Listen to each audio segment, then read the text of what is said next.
What is time? Time is the invisible dimension in which all things exist.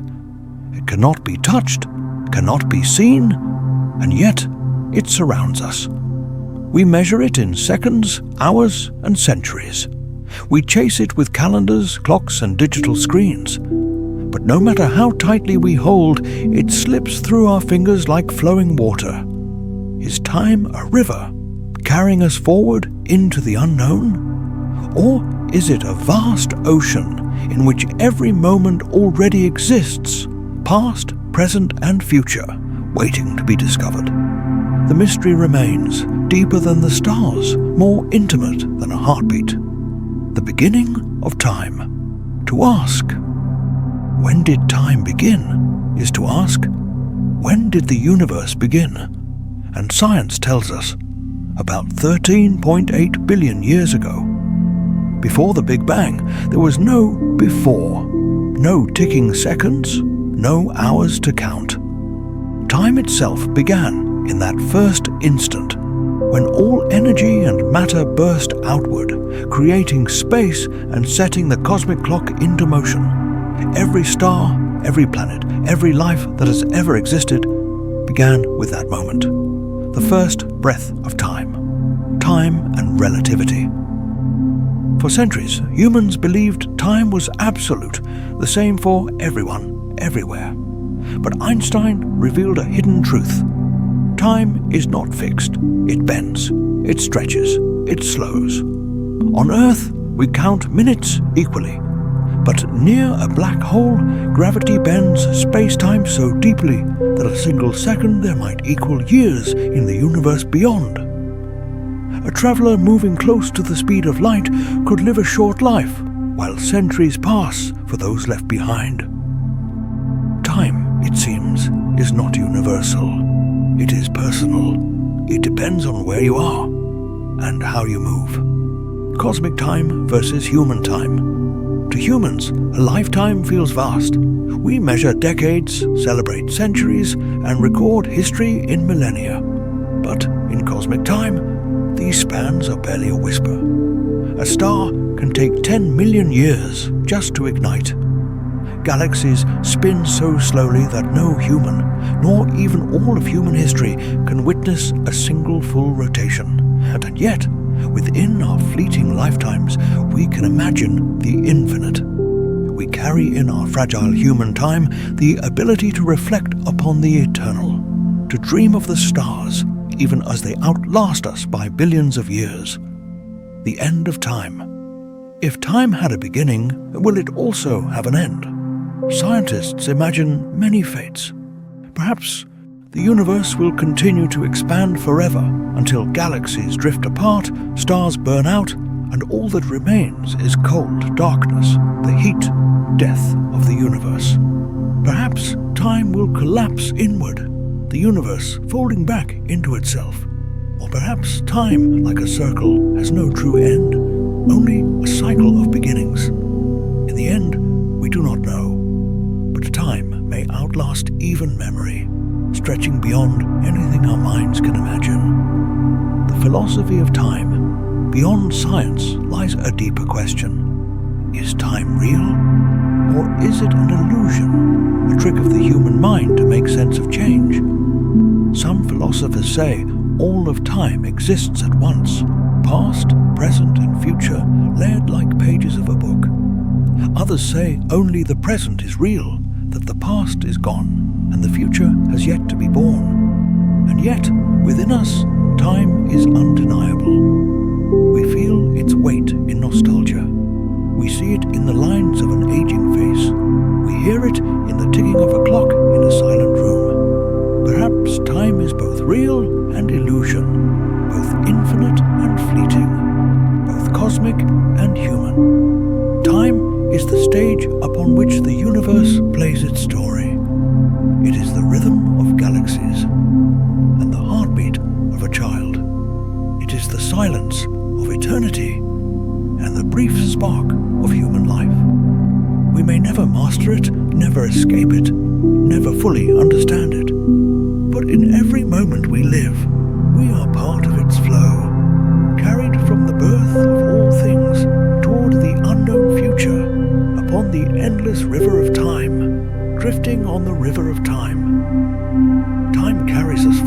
like a vast, unseen river, moving silently through every moment of existence.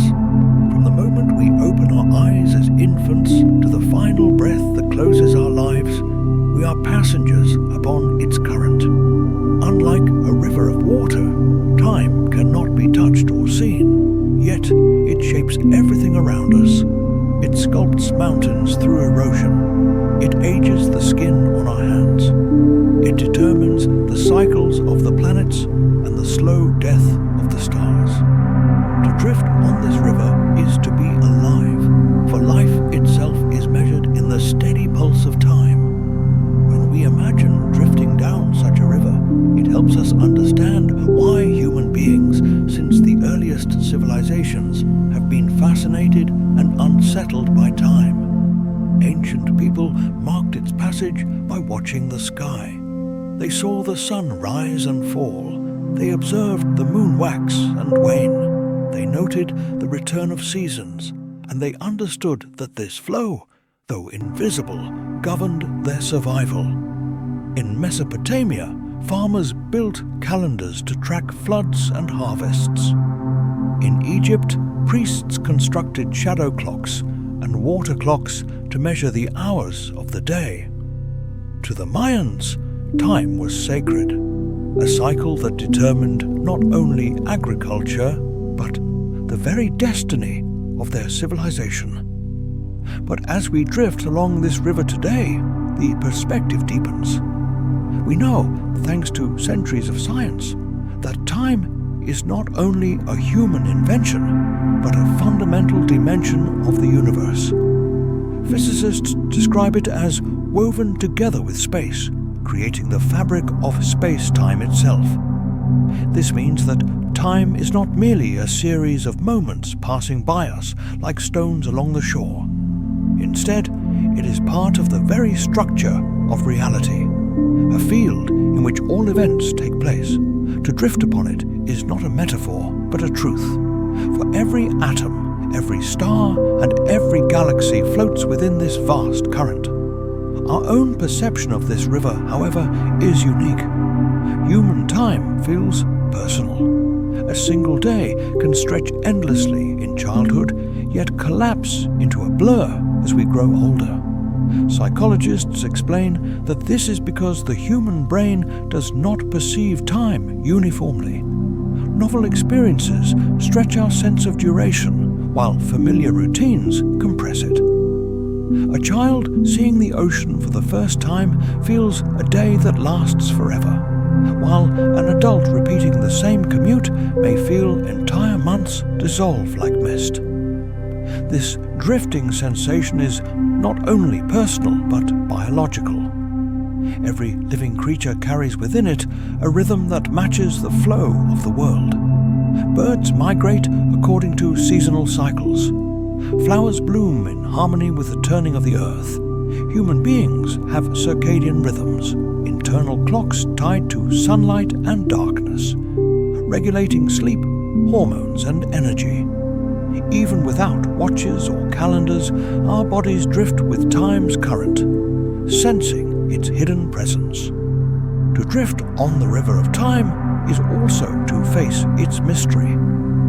For centuries, philosophers asked whether time itself is real or whether it is only a concept created by the human mind. St. Augustine, in the 4th century, confessed that he understood what time was until someone asked him to explain it. To him, time was a paradox, something we live in constantly, yet cannot define. Centuries later, modern science would echo this uncertainty. Albert Einstein would show that time is not absolute, but relative, altered by speed and gravity. His discoveries suggested that time flows at different rates depending on where one stands in the universe. In other words, the river of time does not move with one current, but with countless streams, some faster, some slower, some barely moving at all. Imagine drifting on this river near the Earth, where seconds tick in a familiar rhythm. Now imagine an astronaut orbiting close to a black hole, where gravity bends the flow of time. For the astronaut, hours might pass, but for distant observers, centuries could unfold. Both are correct, yet both are different. The river of time, once thought steady and universal, is now understood as flexible, twisting, and vast beyond comprehension. As we continue to drift, we realize something else. Time is both infinite and finite. To the universe, it stretches across billions of years, from the birth of galaxies to their eventual decay. Yet, to us, time is finite, marked by a human lifespan that may last less than a century. This contrast is profound. The cosmos drifts slowly, its river wide and eternal, while our personal drift is fragile, a brief journey on a small raft. This is why the flow of time matters so deeply to us. We cannot control it, but we can feel it. We can treasure it, and we can choose how to live upon it. Thus, to drift on the river of time is to accept both its inevitability and its wonder. It is to acknowledge that everything we are and everything we will ever know is carried along by this invisible current. It's to see history not as isolated events, but as points along a stream that connects the past to the present and flows endlessly toward the future. From the rise of civilizations to the quiet moments of a single life, all is carried by this river. And so we drift onward, aware that while time may seem mysterious, it is also the most intimate companion we will ever know. It is with us in joy and sorrow, in birth and death, in every second that passes and every memory we carry. To drift on this river is to be human. To drift on this river is to be alive, the beginning of time. As we drift further along the river of time, we inevitably look backward, trying to see where the current began. Every river has a source, a spring, a mountain, a glacier melting into the first drops. So too must the river of time have its origin. But the truth of that beginning is stranger than any myth humanity has ever told. For much of human history, cultures tried to explain time's beginning through stories. The Babylonians spoke of primordial chaos from which gods shaped order. In the Hebrew scriptures, time itself is said to have begun when God spoke light into existence. The Mayans saw cycles of creation and destruction, believing our current age is but one turn of an eternal wheel. These myths, though different, carried it, a common thread: the recognition that time must have had a starting point. Modern science confirms this intuition, though in ways even ancient storytellers could not imagine. According to cosmology, time began nearly 14 billion years ago with the event we now call the Big Bang. Before this moment, there was no ticking clock, no before or after. The very concepts of earlier and later did not exist. In that unimaginable instant, space, matter, energy, and time itself came into being. To picture this is nearly impossible, for the human mind is trained to imagine events unfolding within time. We think in sequences, one thing happening, then another. But the birth of the universe was not one event within an older timeline. It was the birth of time itself, the opening of the very stage upon which all future events would play out. Astronomers describe the Big Bang not as an explosion into empty space, but as the expansion of space itself. The universe did not erupt outward into a void. Rather, space expanded everywhere at once, carrying galaxies to be within its stretching fabric. And with this expansion, time began to flow, like a river springing suddenly from the ground. Within the first tiny fraction of a second, forces that now govern the cosmos were set into place. Gravity separated from the other fundamental forces. matter condensed out of energy. Tiny fluctuations, quantum ripples in the newborn universe, would one day grow into galaxies, stars, and planets. All of this occurred in less than the blink of an eye. And yet, what came before the Big Bang remains one of the deepest mysteries of science. Some physicists argue that before has no meaning, because time itself had not yet existed. Others propose that the Big Bang may have been the latest in a cycle of expansions and contractions, that our universe is but one breath in an eternal rhythm of creation and collapse.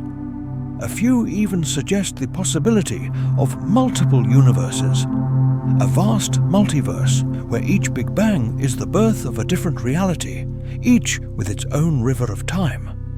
What is certain is that the beginning of time shaped everything that would follow. Without that singular origin, there would be no stars to shine, no planets to orbit, no life to wonder at its own existence. The seconds we measure today, the years we celebrate as birthdays, the centuries we record in history, all of them trace their lineage back to that first instant when time itself opened like a curtain upon the stage of reality. This realization humbles us. When we look up at the night sky, the starlight we see has traveled for thousands or even millions of years before reaching our eyes. We are, in a very real sense, looking backward through time. Each star is a messenger from the past, carrying the story of the universe's early moments. Even the atoms in our bodies bear the imprint of time's beginning. The hydrogen in our blood was formed mere minutes after the Big Bang, when the universe cooled enough for the first simple elements to emerge. In every heartbeat, the memory of time's origin echoes within us. And so, as we drift along this river, we realize that we carry its beginning with us. Time's first seconds are written into the stars, into the earth, into the atoms of our own flesh. The beginning is not gone. It flows onward with us, just as every drop of a river contains something of its source. Yet, with every answer, new questions arise. What truly caused the Big Bang? Was it the ultimate beginning, or just the opening of a chapter in an eternal book?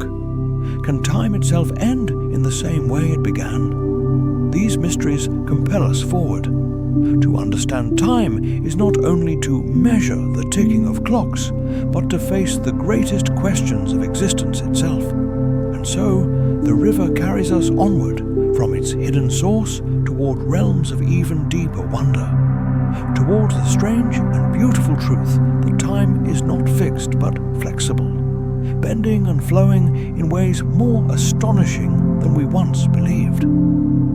Time and relativity.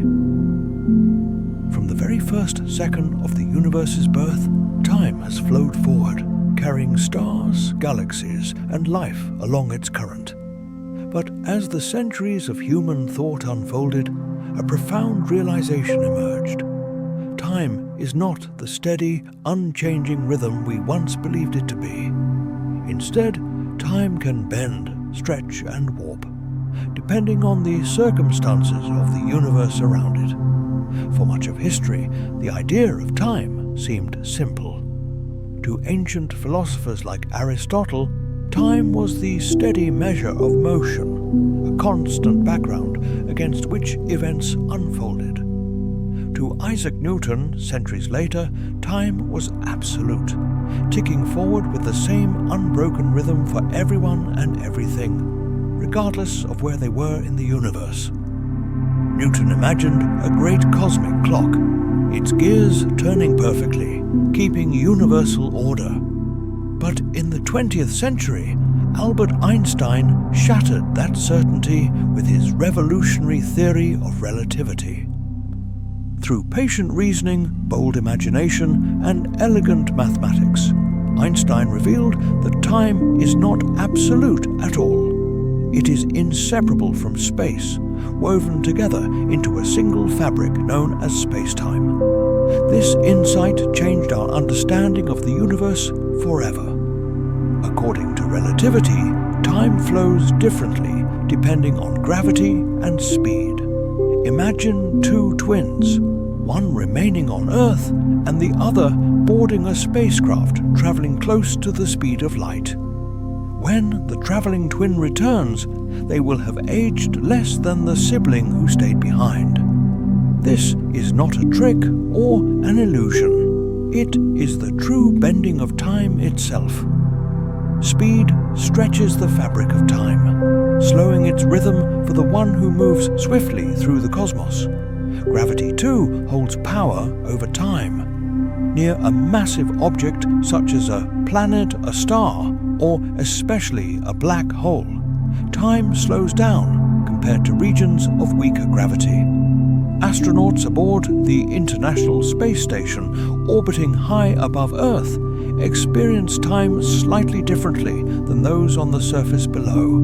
The difference is tiny, fractions of a second, yet real, measurable, and confirmed by precise atomic clocks. Now, imagine standing at the edge of a black hole. Gravity there is so intense that time for you would crawl nearly to a stop, while the universe beyond would race forward at an unimaginable pace. If you lingered too close, you might experience minutes, while eons passed outside. For the distant observer, you would appear frozen at the black hole's edge, locked in a moment forever. Relativity teaches us that time is not a river flowing the same for everyone. It is a vast and shifting current, pulled and twisted by the forces of the universe. This revelation has had astonishing consequences, not only for science, but also for daily life. Global positioning satellites, which guide navigation systems in cars and phones, must account for the effects of relativity. Orbiting high above Earth, where gravity is weaker and speed is faster, their clocks tick at a slightly different pace than those on the ground. Without correcting for relativity, GPS would drift wildly off course, rendering navigation useless. The fact that your phone can guide you down a busy city street is proof that Einstein's vision of time bending under speed and gravity is not theory alone, but reality woven into our lives.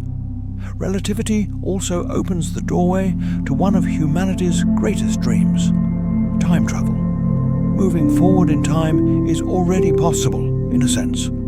Travel fast enough or linger near a black hole and you will leap into the future, returning to find the universe age it beyond you. But traveling backward in time, returning to what has already been, is far more difficult. The mathematics of relativity hint at exotic possibilities, like wormholes or cosmic strings, but the paradoxes they unleash, changing the past, meeting oneself, remain unsolved puzzles. For now, backward time travel lives more in imagination than in physics. What relativity ultimately reveals is that time is not separate from the cosmos, but a living, changing dimension of it. It flexes with motion, it bends with gravity, it dances with energy and mass.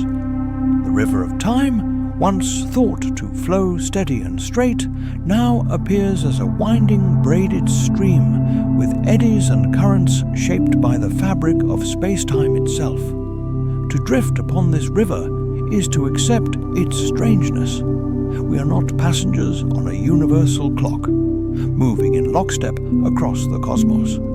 We are travelers in a universe where time is as alive and dynamic as the stars themselves. And though relativity makes time more complex, it also makes it infinitely more beautiful, reminding us that even the seconds we take for granted are part of a vast and wondrous design. Cosmic time versus human time. If relativity teaches us that time bends and shifts, the universe itself reminds us of just how differently time is measured on the cosmic scale versus the human scale. To us, a century feels long. 1,000 years carries the weight of civilizations rising and falling, languages being born and lost, empires emerging and crumbling into dust. But to the universe, such spans are nothing more than sparks, brief flickers that vanish almost before they begin. The cosmos moves to rhythms that stretch across billions of years. Stars are born in vast clouds of gas, igniting through nuclear fusion and burning steadily for lifetimes beyond imagination. Our own sun, already more than 4 billion years old, is still in its middle age, with several billion years left before it swells into a red giant and fades. To us, 4 billion years is a number so vast it almost escapes comprehension. Yet, to the stars, it is a natural heartbeat.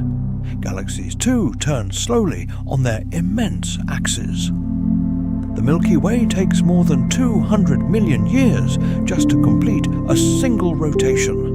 In the time it takes for our galaxy to spin once, entire species on Earth rise, flourish, and vanish. Of space-time geometry. The idea of curved space was radical. Imagine placing a heavy ball on a taut rubber sheet. The ball creates a dip, and any smaller object placed nearby rolls toward it, not because the ball pulls it, but because the surface itself guides its motion. This analogy, while imperfect, allowed the public to picture Einstein's general theory of relativity. Planets, stars, and even light itself move along curves carved into space-time by mass and energy. The bending of light around the Sun, observed during the solar eclipse of 1919, became the first spectacular proof that space could be warped, and that even photons, weightless yet energetic, obey the geometry of the universe.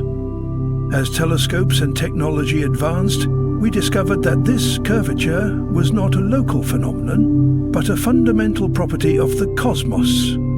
The great arcs of galaxies, the spiraling dance of binary stars, and the pathways of spacecraft all follow the subtle, continuous folds of space-time. When a black hole forms, the curvature becomes so extreme that all paths lead inward, and not even light can escape. This is gravity at its most absolute, the warping of space to an infinite degree. Yet the Apple's story, humble and earth-bound, is still at the heart of it all. The same mathematical framework that predicts the orbit of distant exoplanets also explains why you feel the weight of your body pressing against the ground. When astronauts float aboard the International Space Station, they are not free from gravity, but are in continuous freefall around Earth, just as the Moon is. The sensation of weightlessness is not the absence of gravity, but the experience of moving along space-time's curves without resistance. This understanding transforms our search for knowledge. We now recognize that mapping the curvature of space is essential not only for navigating spacecraft, but also for probing the universe's structure and destiny. Instruments like gravitational wave detectors, such as LIGO and Virgo, can sense ripples in spacetime caused by massive collisions billions of light years away, proving that the fabric Newton never imagined is dynamic, alive with motion. From a single falling apple to the grand sweep of cosmic arcs, the path is continuous. Newton's insight revealed a universal connection, and Einstein's vision showed that the stage on which the universe plays is not rigid, but shaped by its actors.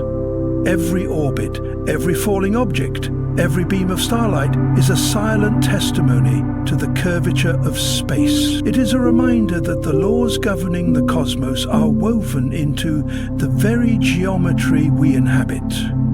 where an apple's gentle drop is kin to the orbit of worlds and the slow, endless spirals of galaxies.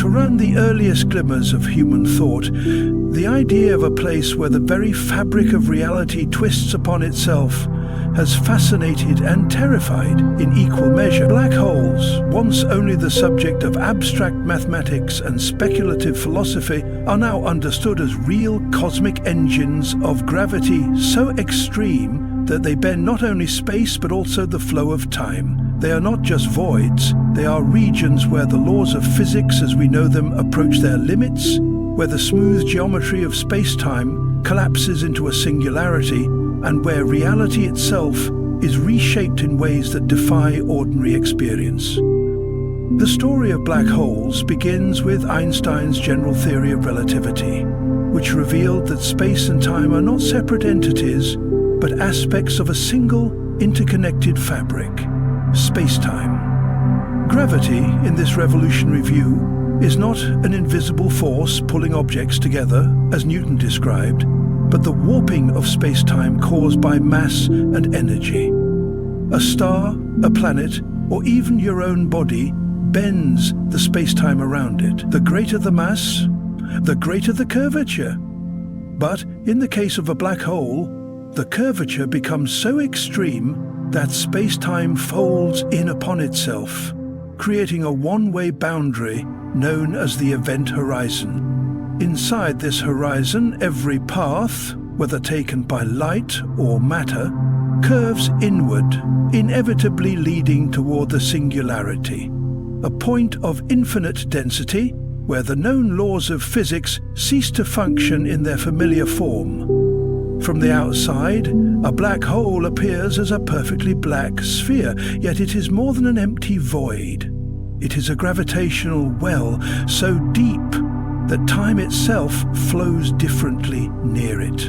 To a distant observer, a clock falling toward the event horizon appears to slow down, its ticks stretching longer and longer until they seem to freeze in place at the edge. But for the falling object itself, time feels normal. It is the outside universe that appears to accelerate toward an unimaginable future. This time distortion is not a trick of perception, but a real consequence of space-time geometry. Near a black hole, the very definition of now becomes uncertain. Two observers in different gravitational environments will disagree about the sequence and duration of events. A second measured near the event horizon is not the same as a second far from it. This effect, gravitational time dilation, links black holes to the deepest questions about the nature of time, causality, and the universe's structure. Beyond their mind-bending impact on time, black holes are also architects of cosmic structure. The supermassive black holes at the centers of galaxies influence the motion of billions of stars, shaping the very architecture of galactic systems. Paradoxically, these regions of inescapable gravity can be sources of immense energy, powering quasars and relativistic jets that blaze across millions of light-years, visible from the farthest reaches of the cosmos. In these processes, black holes act as both destroyers and creators, consuming matter, yet driving the evolution of galaxies. At the quantum level, black holes raise even stranger possibilities. Stephen Hawking's groundbreaking work showed that black holes are not entirely black. They emit radiation due to quantum effects near the event horizon, a phenomenon now known as Hawking radiation. Over unimaginably long periods, this radiation could cause black holes to evaporate entirely, raising profound questions about the fate of the information that falls into them. Does the information vanish forever, violating the principles of quantum mechanics? Or is it somehow preserved in a way we have yet to understand? This information paradox remains one of the most compelling puzzles in modern physics. The distortion of time and space by black holes forces us to confront the boundaries of our theories and the limits of our perception. They are laboratories of the extreme, where relativity and quantum mechanics meet, often in tension, and where the very texture of reality is put to the test. To study a black hole is to glimpse the deep code of the universe, a code written not in lines of human language, but in the curves and folds of space-time itself. And yet, even with all we have learned, the full nature of black holes remains hidden behind their horizons. They are cosmic riddles, both terrifying and beautiful, reminding us that the universe is not a static clockwork, but a living, dynamic web of time and space, endlessly reshaping itself in ways our minds are only beginning to grasp. The arrow of time is not a physical arrow that one can hold. Rather, it is a metaphor that captures the asymmetry between the past and the future. And entropy is the driving force behind this asymmetry. In the mid-19th century, the Austrian physicist Ludwig Boltzmann provided a statistical foundation for this concept.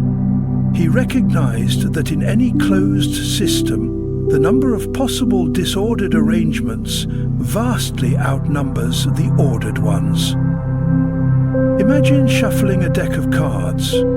There's only one perfectly ordered arrangement, say all suits in sequence, but trillions of possible jumbled arrangements. When you shuffle, the probability overwhelmingly favors disorder, and that statistical tendency toward disorder is what we call an increase in entropy. ANN. In physical terms, the second law of thermodynamics states that in an isolated system, entropy will always stay the same or increase over time. It will never spontaneously decrease.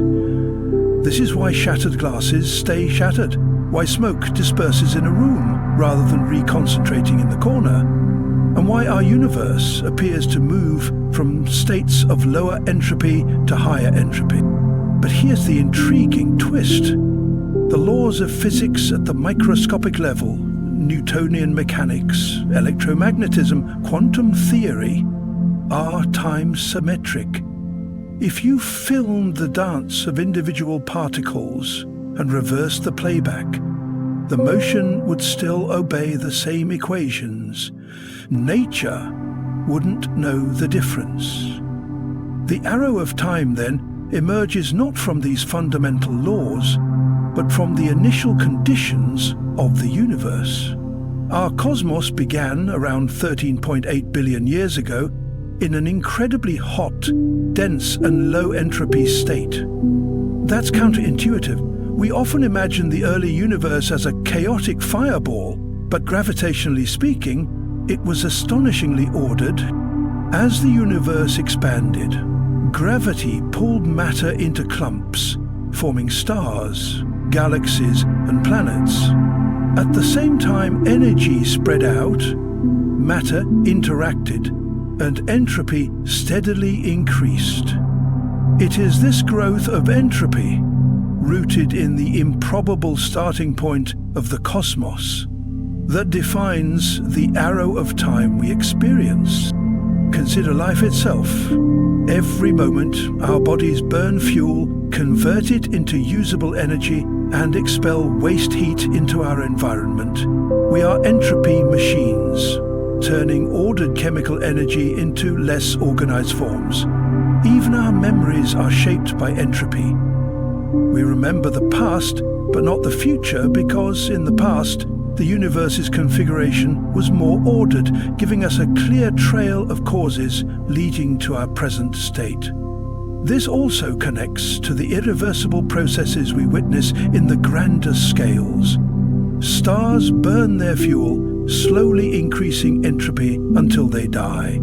Black holes swallow matter and radiate energy via Hawking radiation, converting the complexity of collapsed matter into a simpler bath of particles.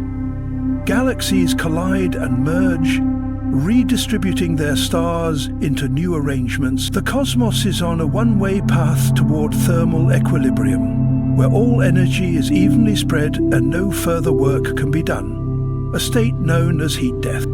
Philosophically, the arrow of time forces us to confront deep questions. If the fundamental laws don't favor a direction, is time's flow merely a product of our universe's birth conditions? Could there exist other universes with no arrow of time at all, where past and future are indistinguishable? And if entropy is tied to our very perception of reality, does that mean that the passage of time itself is, in some sense, an illusion? While we may never see a broken glass leap back together, understanding entropy reveals that this irreversible journey is not just a human experience. It is written into the evolution of the cosmos itself. The arrow of time is the silent hand that shapes history, memory, decay, and transformation, carrying us from the ordered dawn of creation into the vast, entropic future. And so, every second we live is part of this universal story, a single step in an irreversible march that began with the birth of the universe and will continue until the last flicker of usable energy fades into the eternal stillness. In the heart of the universe's most extreme places, there exists a boundary where human understanding falters, where mathematics stumbles into infinities, and where the known laws of physics cease to operate. These are the space-time singularities, enigmatic points in the cosmos where density becomes infinite. Curvature of space is without limit, and time itself is stripped of meaning. They are not simply exotic features of the universe. They are the ultimate challenge to our deepest theories of reality. To understand what a singularity truly is, one must first appreciate the concept of space-time. Albert Einstein's theory of general relativity revealed that space and time are not rigid, immutable backdrops for the events of the cosmos. They are woven together into a flexible, dynamic fabric that bends, warps, and stretches under the influence of mass and energy. A massive star curves the space-time around it, guiding planets into orbits. The sun bends the path of starlight. And yet, under the right and extreme conditions, this curvature can become so intense that the rules break down entirely. The most famous example of a singularity hides within a black hole. When a massive star exhausts its nuclear fuel, gravity gains the upper hand. With no outward pressure from fusion to counteract it, the star collapses inward. If the star is heavy enough, no known force can stop this implosion. Matter is crushed to a point of zero volume and infinite density, a singularity, where gravitational pull is so overwhelming that even light cannot escape. At this heart of darkness, space-time is bent into a shape so extreme that it can no longer be described by Einstein's equations in their usual form. The mathematics predicts infinity, a signal that the theory is being pushed beyond its domain of validity. Yet singularities are not confined to the ends of massive stars.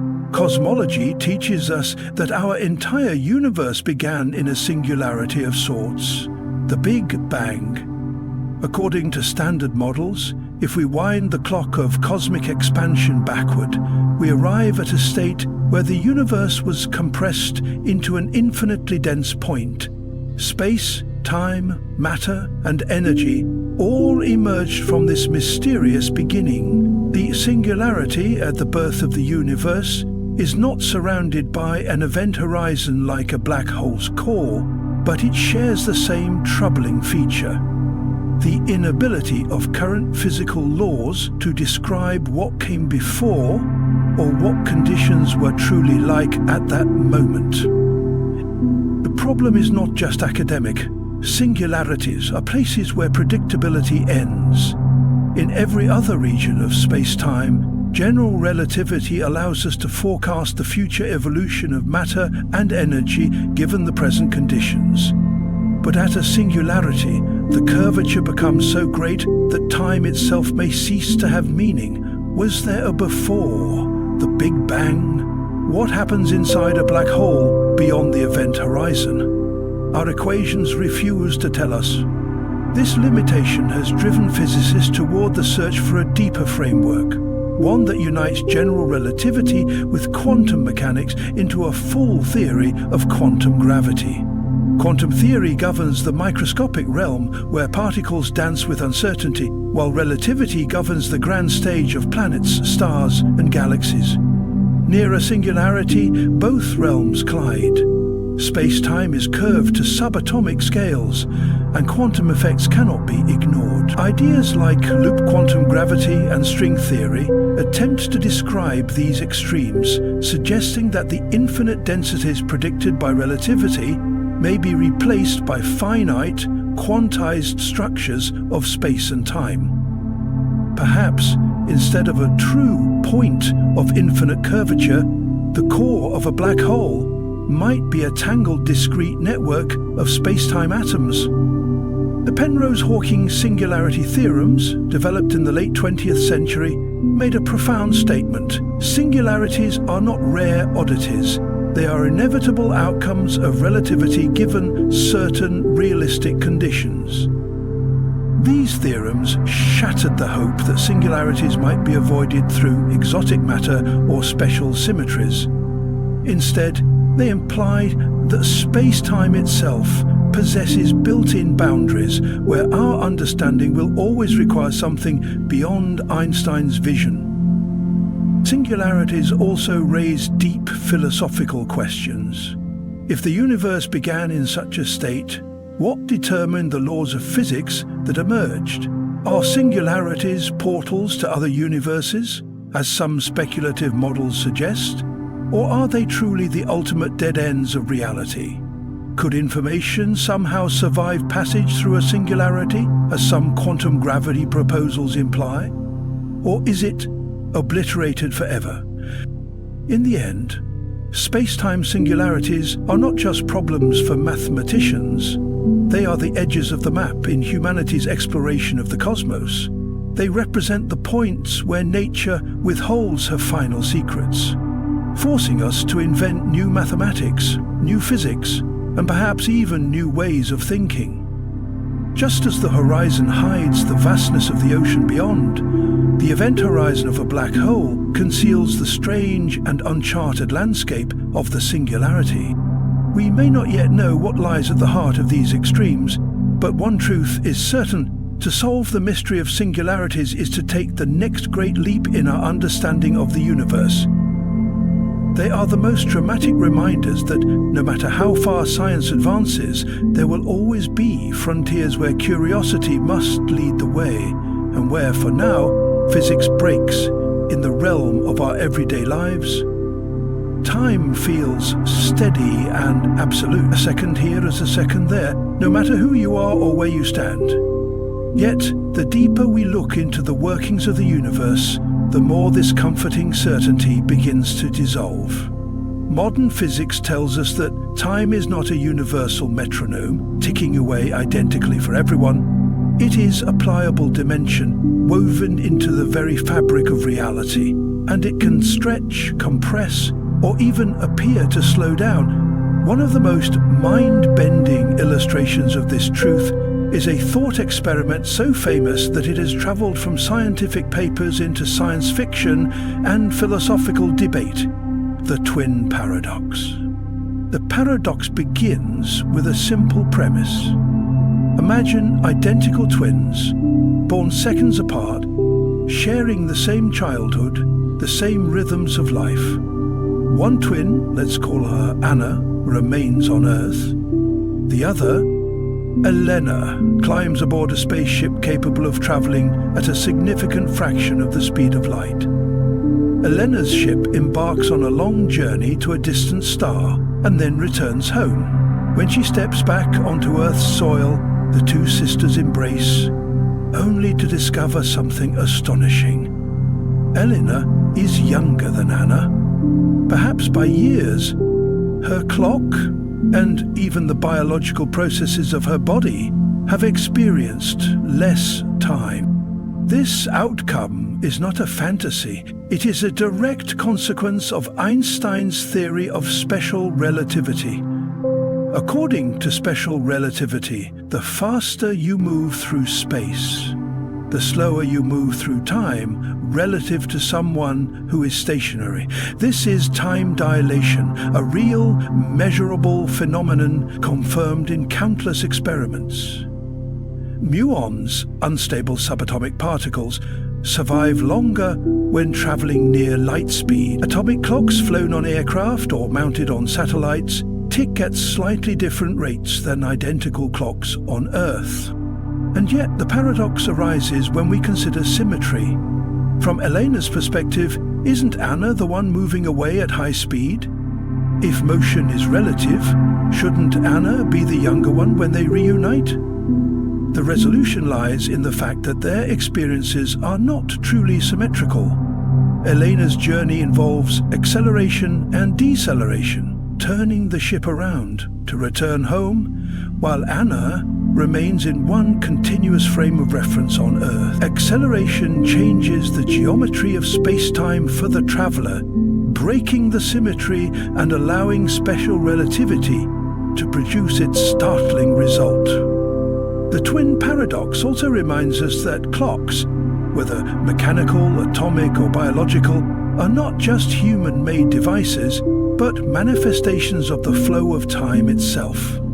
In high-speed travel, all processes slow down in unison. The beating of a heart, the decay of atoms, the firing of neurons in the brain. For Elena, life aboard the ship feels perfectly normal. Seconds pass, hours pass, days pass, just as they always do. It is only when the twins are reunited and compare experiences that the vast gulf of accumulated difference becomes apparent.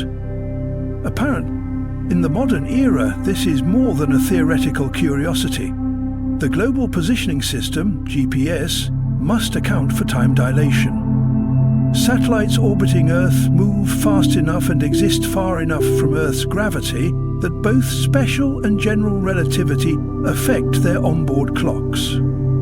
Without precise relativistic corrections, GPS positions would drift by kilometers within a single day. But the twin paradox also brushes against deeper, more philosophical questions. If time itself is mutable, if it flows differently depending on motion and gravity, what does that mean for our understanding of now? Is the present truly universal, or does each observer carry their own private version of reality's clock? Einstein himself once remarked that the distinction between past, present, and future is a stubbornly persistent illusion. And so, the twin paradox stands as more than a puzzle. It is a window into a cosmos where time is not the master, but the dance partner of space, movement, and gravity. The story of Anna and Elena is not about defying the laws of physics, but about embracing them, seeing time not as rigid ruler, but as a stretchable thread in the fabric of space-time. In that realization lies one of the most humbling truths of modern science. The ticking of the clock is as much a journey as the path you travel. Gravitational time dilation near massive objects. Imagine standing at the foot of an enormous mountain, its sheer presence dominating the horizon. Now, stretch that idea beyond all earthly scales. Picture a star dense enough to pack the mass of our sun into the size of a city, or even a black hole whose gravitational field bends the very fabric of reality. In such environments, time itself does not flow as it does for you and me here on Earth. This phenomenon, known as gravitational time dilation, is one of the most fascinating predictions of Einstein's general theory of relativity, and it reveals that time is not a universal constant, but a flexible dimension, stretching and compressing depending on the strength of gravity. The concept begins with Einstein's radical insight. Gravity is not merely a force pulling objects together, as Isaac Newton described. Instead, it is the curvature of space-time caused by mass and energy. The more massive an object, the deeper the well it carves into the space-time fabric. Just as a marble rolling near the edge of a funnel slows as it climbs out. Light and even time itself are affected when they pass through these gravitational depressions. Near a massive object, clocks tick more slowly compared to those farther away. This is not a philosophical abstraction. It has been measured with extraordinary precision. In 1971, the Hafele-Keating experiment flew atomic clocks around the world on commercial airliners.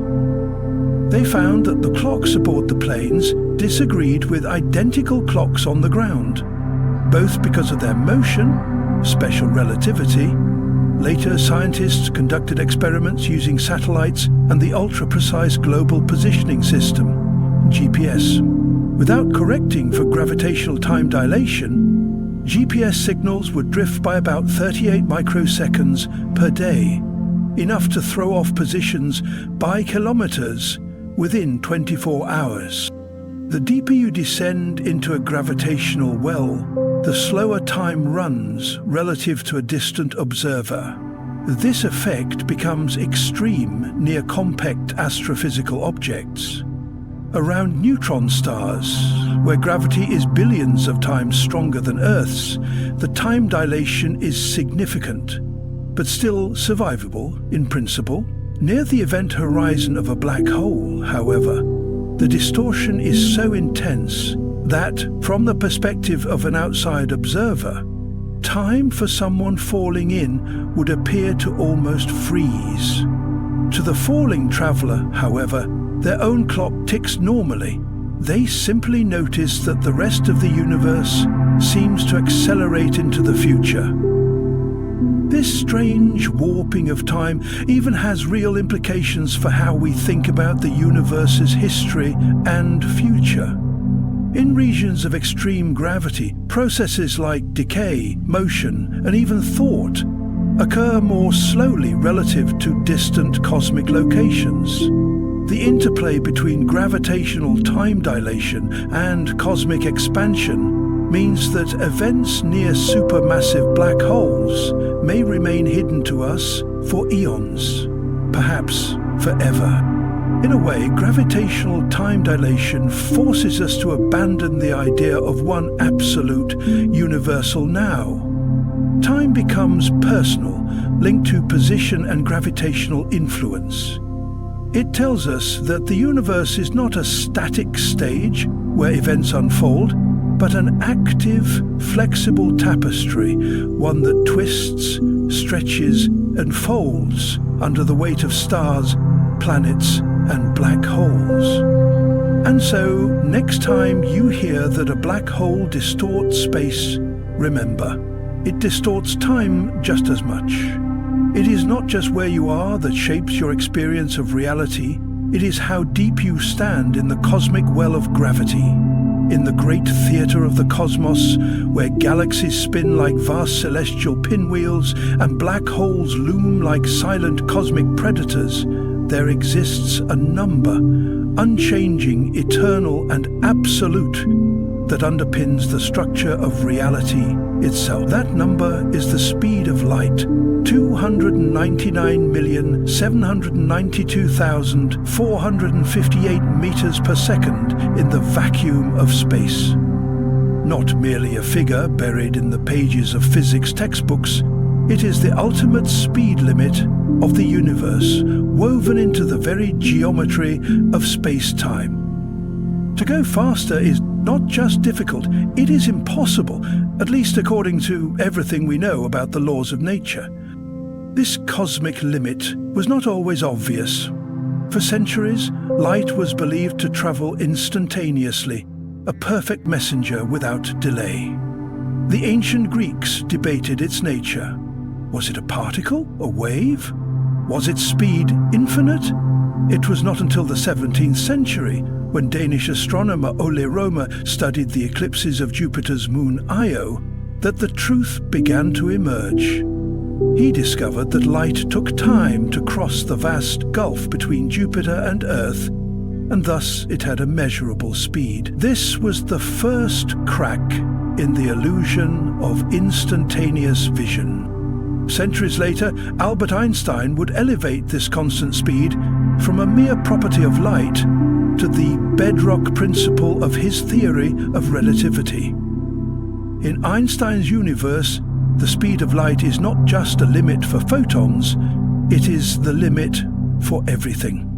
No matter how much energy you pour into an object with mass, you can never accelerate it to or beyond the speed of light. Instead, as you approach it, your energy goes not into making you faster, but into distorting time and space around you. Time slows for you, distances warp, and the very fabric of reality bends to enforce this law.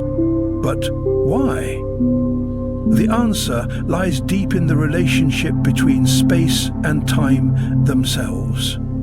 In relativity, they are not separate arenas, but a single continuum. Space-time and the speed of light is the conversion factor that binds them together. It is the slope of the universe's ultimate ruler, the maximum rate at which cause can lead to effect. If information, matter, or energy could travel faster than light, causality would unravel. Events could happen before their causes, and the logical order of the cosmos would dissolve. This limitation shapes everything we see. It is the reason the sun's light takes 8 minutes to reach us, the reason we see distant galaxies as they were billions of years ago, and the reason there is a cosmic event horizon beyond which we can never know what lies. The speed of light is not merely a restriction, it is also a window into the past, a built-in time machine that lets us look back across cosmic history. The past says, I think the window looks back across cosmic history. Yet, the speed of light is not always the speed at which light appears to travel. Through glass, water, or plasma, photons slow down as they interact with matter, but this is only an illusion. Their true limit in a vacuum remains untouched. Even in the strangest corners of physics, quantum entanglement, wormhole theories, or hypothetical tachyons, nothing has been shown to transmit usable information faster than this constant. Still, humanity dreams of breaking this cosmic speed barrier. Concepts like warp drives and wormholes emerge not from defiance of Einstein's limit, but from attempts to bend the very fabric of space-time so that the limit no longer applies in the usual way. A warp drive, for example, would not move a ship faster than light through space, it would move space itself, carrying the ship along like a surfer riding a wave. These ideas remain speculative, but they show that even in obeying the limit, our imagination has found ways to dance around it. The speed of light is in the end the great enforcer of cosmic order. It is the heartbeat of the universe's design, the pace at which reality can change, the thread that ties space and time into a coherent whole. Without it, the laws of physics would fracture, the symmetry of nature would collapse, and the universe would lose its structure. To journey toward this limit is to brush against the edge of what is possible. And though we may never surpass it, we live in a cosmos where the chase itself has shaped civilizations, inspired exploration, and revealed the deepest truths of existence. The speed of light is not just a number. It is the whisper of the universe, telling us that even Infinity has its boundaries. In the grand tapestry of the cosmos, distance is one of nature's most stubborn barriers. Stars shimmer in the night sky, galaxies swirl in the far reaches of space, and yet most are so far away that even light, the fastest thing in the universe, would take millions or billions of years to reach them. For as long as humans have looked upward, we have been bound by a single truth: space is vast, and our journey through it is slow. But what if there was a way to bend the rules? To take a shortcut, not across the surface of the universe, but through its very fabric. This is the tantalizing idea of the wormhole. A bridge between two distant points in space-time, folding the cosmos upon itself like a sheet of paper and piercing it with a tunnel. The concept traces back to Albert Einstein's theory of general relativity, which revealed that space and time are not rigid backdrops, but flexible, dynamic entities, shaped by matter and energy. In 1935, Einstein, along with his colleague Nathan Rosen, stumbled upon a mathematical solution that seemed to describe a bridge between two regions of space-time. Known as the Einstein-Rosen bridge, it was unlike anything science had ever imagined. Not a simple passage through space, but a deep warping of reality itself. In this model, the universe could be connected in ways that defied intuition, linking two separate locations, perhaps even two separate universes, through a single, mysterious conduit. To visualize it, imagine space as a flat sheet of paper. Normally, if you wanted to travel from point A to point B, you would have to trace along the paper's surface, covering every inch of the distance in between. But if you fold a paper so that point A and point B touch, and then pierce a hole straight through, you have created a shortcut, a wormhole. For an object traveling through it, the journey could take moments, while in normal space, the same trip might take centuries. Yet wormholes are not merely science fiction fantasies. Their possibility emerges naturally from the mathematics of relativity. But there is a problem, perhaps several. The Einstein-Rosen bridge, as originally described, would collapse instantly if anything tried to pass through it. The tunnel would pinch shut before a single photon could cross. To hold a wormhole open, it would require something exotic. Matter with negative energy density, often referred to as exotic matter. Unlike normal matter, which has positive mass and energy, exotic matter would act like an anti-gravity force, pushing space apart instead of pulling it together. Without it, the walls of the wormhole would slam shut under the crushing force of gravity. In the 1980s, physicist Kip Thorne and his colleagues explored whether wormholes could, in theory, be stable enough for travel.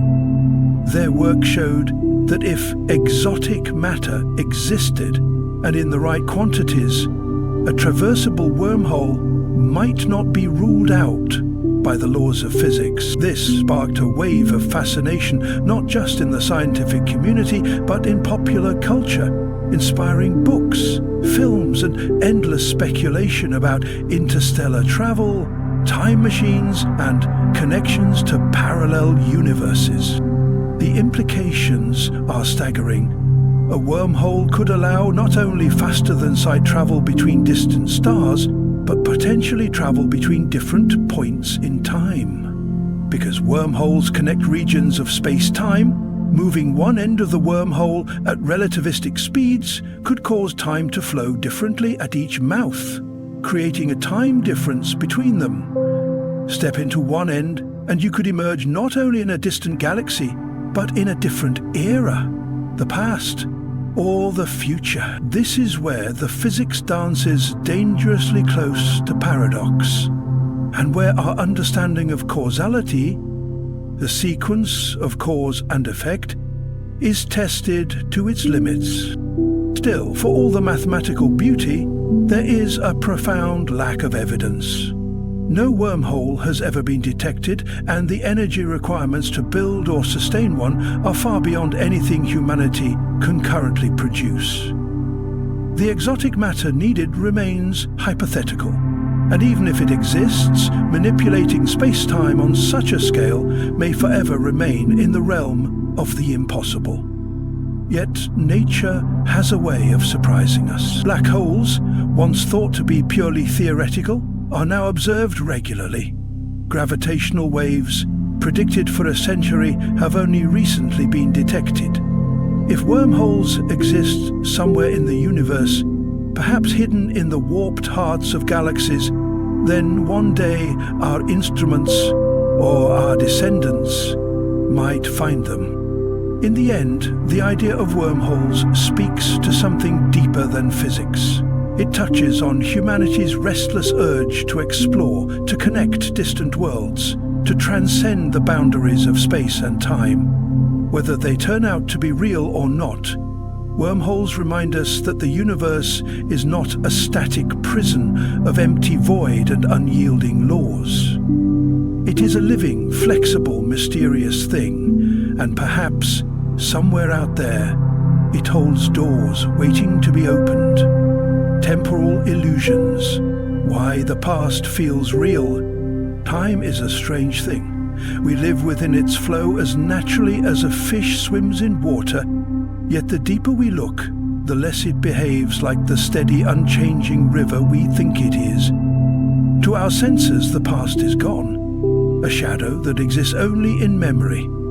But why then does it feel so vividly alive?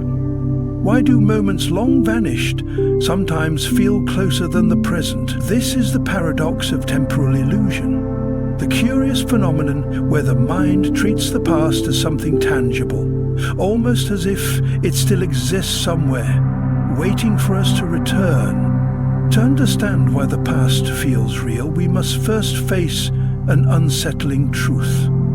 In the eyes of physics, time is not a flowing entity. Einstein's theory of relativity revealed that time is woven into the very fabric of the universe, space-time, and within this four-dimensional structure, all events, past, present, and future, are fixed like frames in a cosmic film reel. In such a universe, the moment you are reading this, the moment you were born, and the moment of humanity's distant future all exist together. The flow of time is not a universal reality, it is a property of consciousness. Our brains evolved not in the abstract world of space-time, but in the relentless cause and effect sequence of survival. The mind constructs time to keep track of events, to anticipate danger, to remember food sources, to recognize faces, to love and to grieve.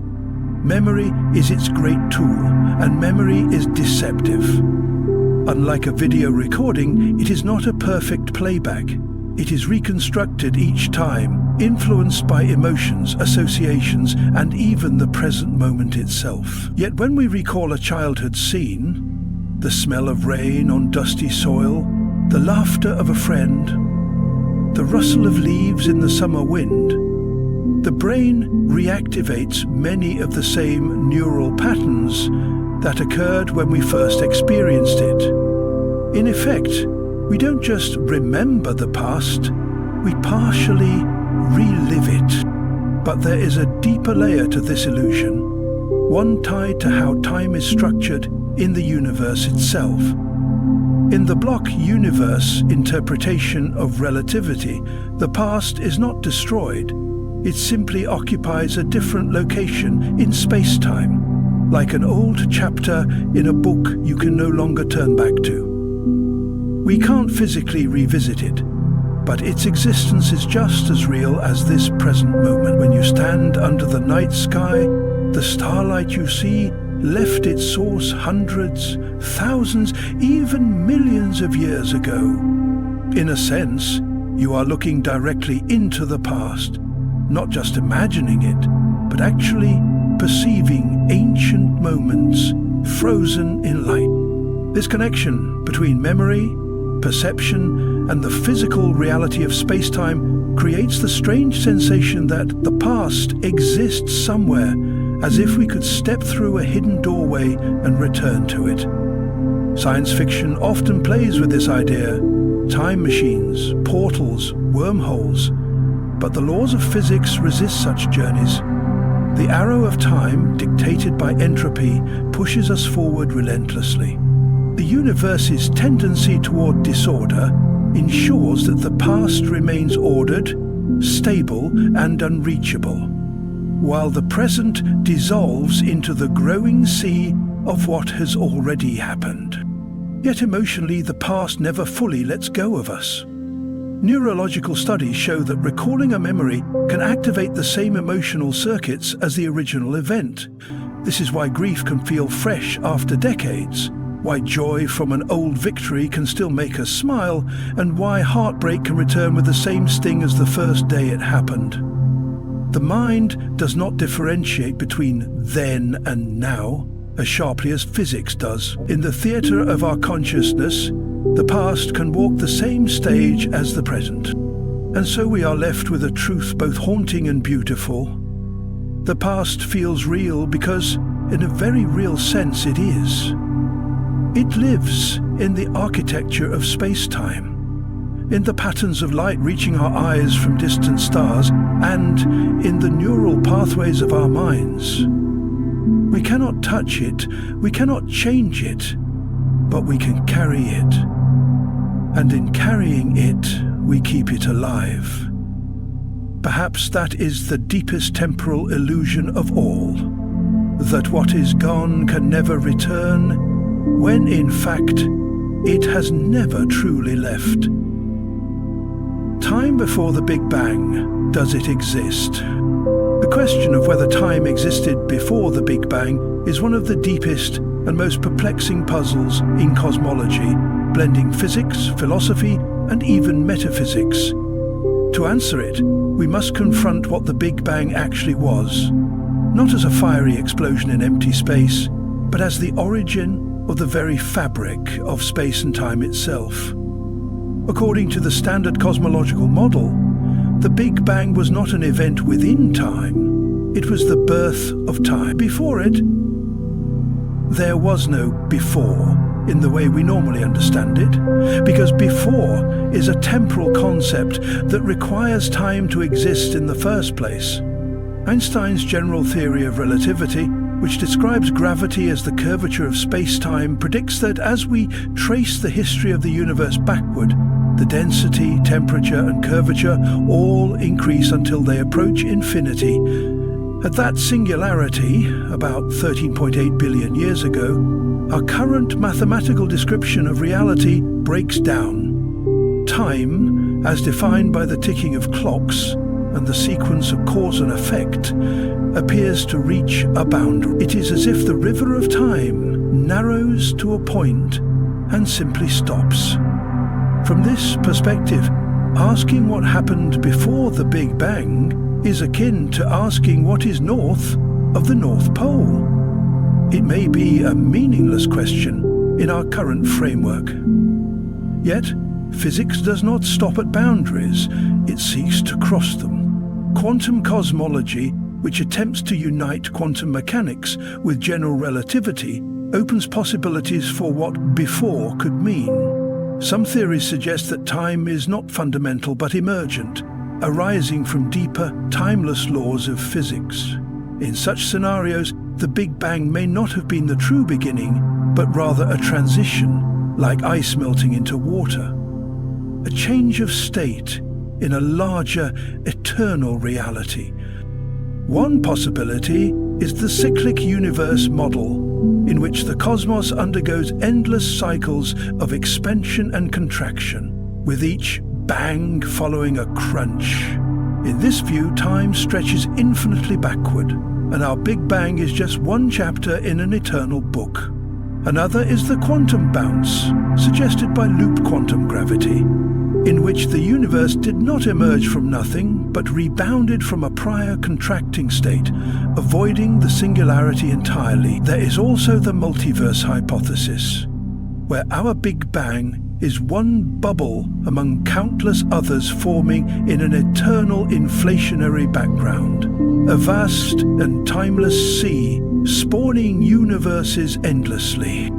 Even more radical ideas come from Stephen Hawking's no boundary proposal, which imagines time near the Big Bang behaving like space. It has no edge, no before, but is finite in extent. In this model, the question, what happened before time, becomes unnecessary.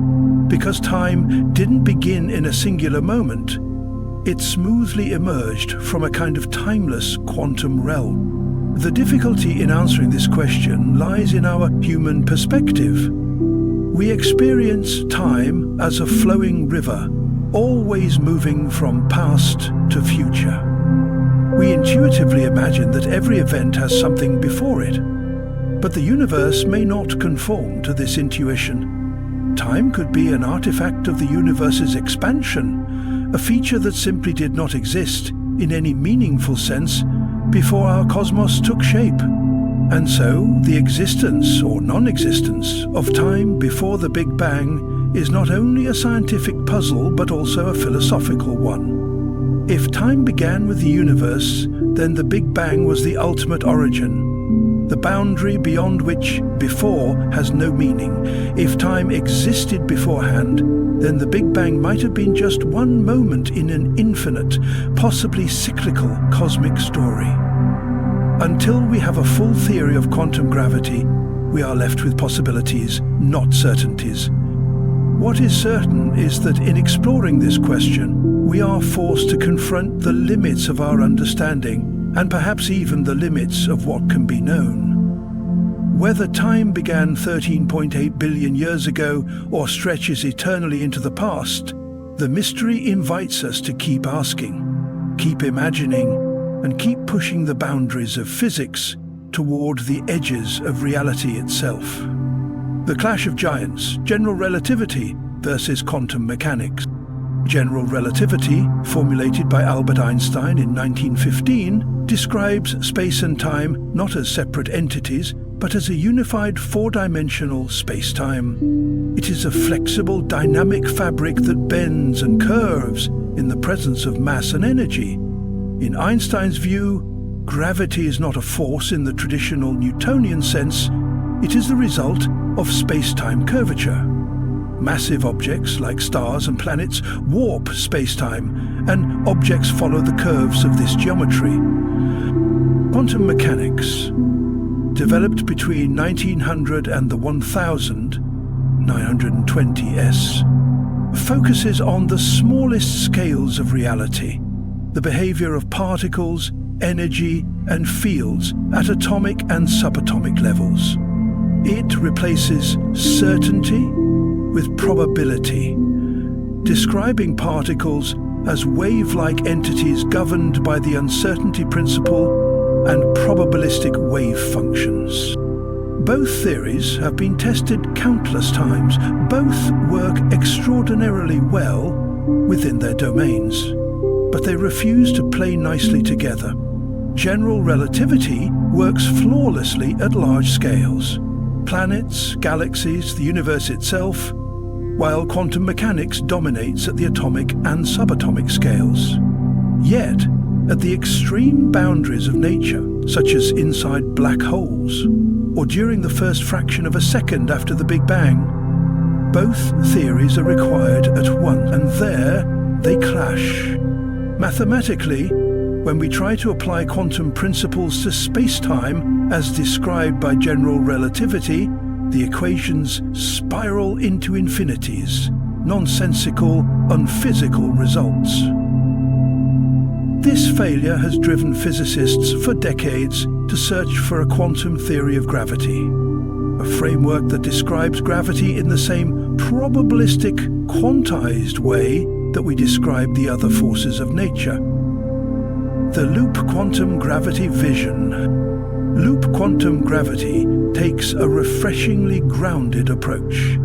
Instead of embedding our universe into higher dimensions or postulating exotic strings vibrating in unseen spaces, LQG works directly with what general relativity already gives us, the dynamic fabric of space-time, and applies quantum principles to it. The key insight of LQG is that if matter is quantized and energy is quantized, perhaps space itself is quantized. The continuous geometric fields of general relativity, when viewed through a quantum lens, break down into a network of finite, indivisible chunks, discrete atoms of space. In this view, geometry itself becomes granular. Just as photons are the smallest quanta of light, these space atoms are the smallest possible units of area and volume. Below this scale, the very concept of space ceases to exist in the way we understand it. Spin networks, the atoms of space. In the mathematics of LQG, these discrete chunks of space are described by something called a spin network. Developed originally by Roger Penrose in the 1970s and later incorporated into LQG by Carlo Rovelli, Lee Smolin and others, a spin network is not a structure sitting inside space. Imagine a vast interconnected web.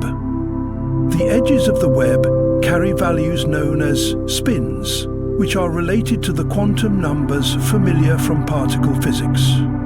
The nodes, where the edges meet, represent elementary volumes of space.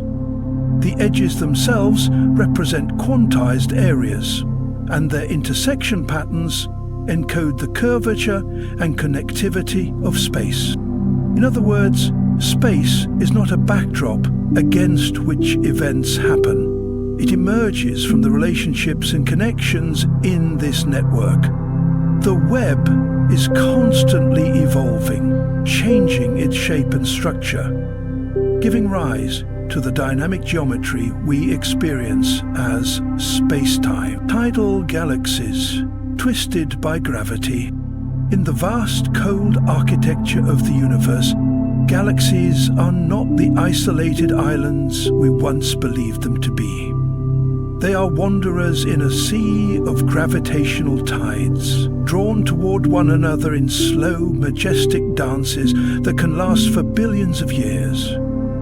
These cosmic encounters leave behind breathtaking relics, tidal galaxies contorted and stretched by the overwhelming force of gravity. These galactic forms are not merely visual spectacles. They are deep records of the universe's dynamism, violence, and continuous creation. Tidal galaxies emerge from gravitational interactions between massive galaxies. Unlike the serene spirals we often imagine when thinking of galaxies, tidal galaxies wear the scars of cosmic battles. When two or more galaxies come close enough, their mutual gravitational pull begins to tug at their outer stars, clouds of gas and dark matter. These tugs do not happen instantly, but unfold over millions or even billions of years. Stars are flung into tidal tails, enormous thread-like streams of stellar material, stretching across intergalactic space, sometimes forming arcs that span hundreds of thousands of light years. The first clues to the existence of tidal galaxies came in the mid-20th century, with improvements in photographic plate sensitivity and telescope optics. Astronomers began noticing peculiar galaxy shapes, twisted, stretched and bent structures that defied classical spiral or elliptical categorization. The classic pair, known as the Antennae galaxies, is one of the most iconic examples. Located in the constellation Corvus, this duo appears to be locked in a slow magmatic collision, their stars flung outward in brilliant arcs that resemble insect antennae. These trails are not static. They evolve, merge, and sometimes collapse into new structures altogether. But the wonder of tidal galaxies lies not only in their forms, but in what they teach us about galactic evolution. These interactions often trigger immense waves of star formation. As gas clouds are compressed by gravitational forces and shock waves, they collapse under their own weight, igniting bursts of newborn stars. Some of the most vibrant stellar nurseries ever observed are found in the heart of tidal interactions. Yet this creation often comes with destruction. Galactic cores may be destabilized. Supermassive black holes can begin to consume more matter, and entire structural features of galaxies may be torn apart, never to reform. From a scientific perspective, tidal galaxies offer an exceptional opportunity to study the role of gravity not just as a force of attraction, but as an agent of transformation. Simulations and models of galaxy collisions have revealed that these events are not rare. In fact, the Milky Way itself is not immune. Our home galaxy is on a collision course with the Andromeda Galaxy, a celestial ballet expected to begin in earnest in about 4 billion years. Already, satellite galaxies like the Large and Small Magellanic Clouds are stirring up tidal features in the Milky Way's halo, subtle arcs of stars and gas that hint at the beginning of a grand merger. These future tidal features will reshape the Milky Way, giving rise to yet another generation of twisted, luminous structures. Even the dark matter component of galaxies plays a crucial role in shaping tidal galaxies. Though invisible, dark matter contributes the majority of mass in most galaxies, forming vast halos that extend far beyond the visible stars. During a galactic encounter, these dark matter halos interact gravitationally as well, guiding the overall shape and trajectory of the tidal structures. Without dark matter, tidal interactions would look radically different, less organized, less elongated, and lacking the coherence we observe. Thus, tidal galaxies serve as a silent testimony to the dark scaffolding of the universe. Beyond their scientific importance, tidal galaxies also carry philosophical weight. They remind us that beauty often comes from struggle, and that creation is frequently born from conflict. They are visual metaphors for resilience and transformation, telling a story of cosmic resilience and rebirth. Through their tortured shapes, we see the universe not as a static machine, but as a living, evolving organism, one that tears itself apart and builds anew, cycle after cycle. Yet even these grand tidal features are temporary. Over vast stretches of time, the dramatic tails and bridges will fade. Stars will disperse into the larger galactic halos, and the memory of the collision will be lost, save for the newly merged galaxy at its center. These tidal ghosts are fleeting moments in the infinite film of cosmic evolution, captured only briefly by human eyes and instruments before they vanish into the background of space. As we observe these twisting galactic forms, we are not only looking outward, but forward.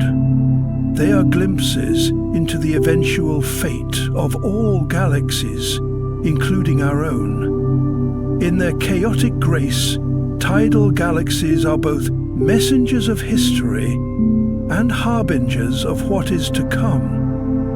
And with that glance into future galactic collisions and their inevitable consequences, we turn our attention to a stranger cosmic choreography, one that transcends even the most dramatic galaxy mergers.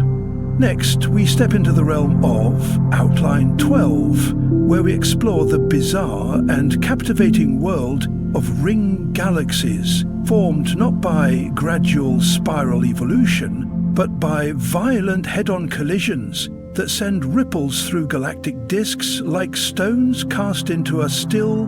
The Hercules Corona Borealis, Great Wall, the largest structure in the universe, As we leave behind the intricate gravitational dances that twist galaxies into tidal forms, our perspective must widen, not just across space, but across the very concept of scale itself. From the delicate, luminous threads spun by merging galaxies, we now move into a realm so vast, so profoundly immense, that it challenges the very boundaries of human comprehension. We arrive at what may be the largest known structure in the observable universe, the Hercules Corona Borealis Great Wall, a name as colossal as the cosmic giant it represents.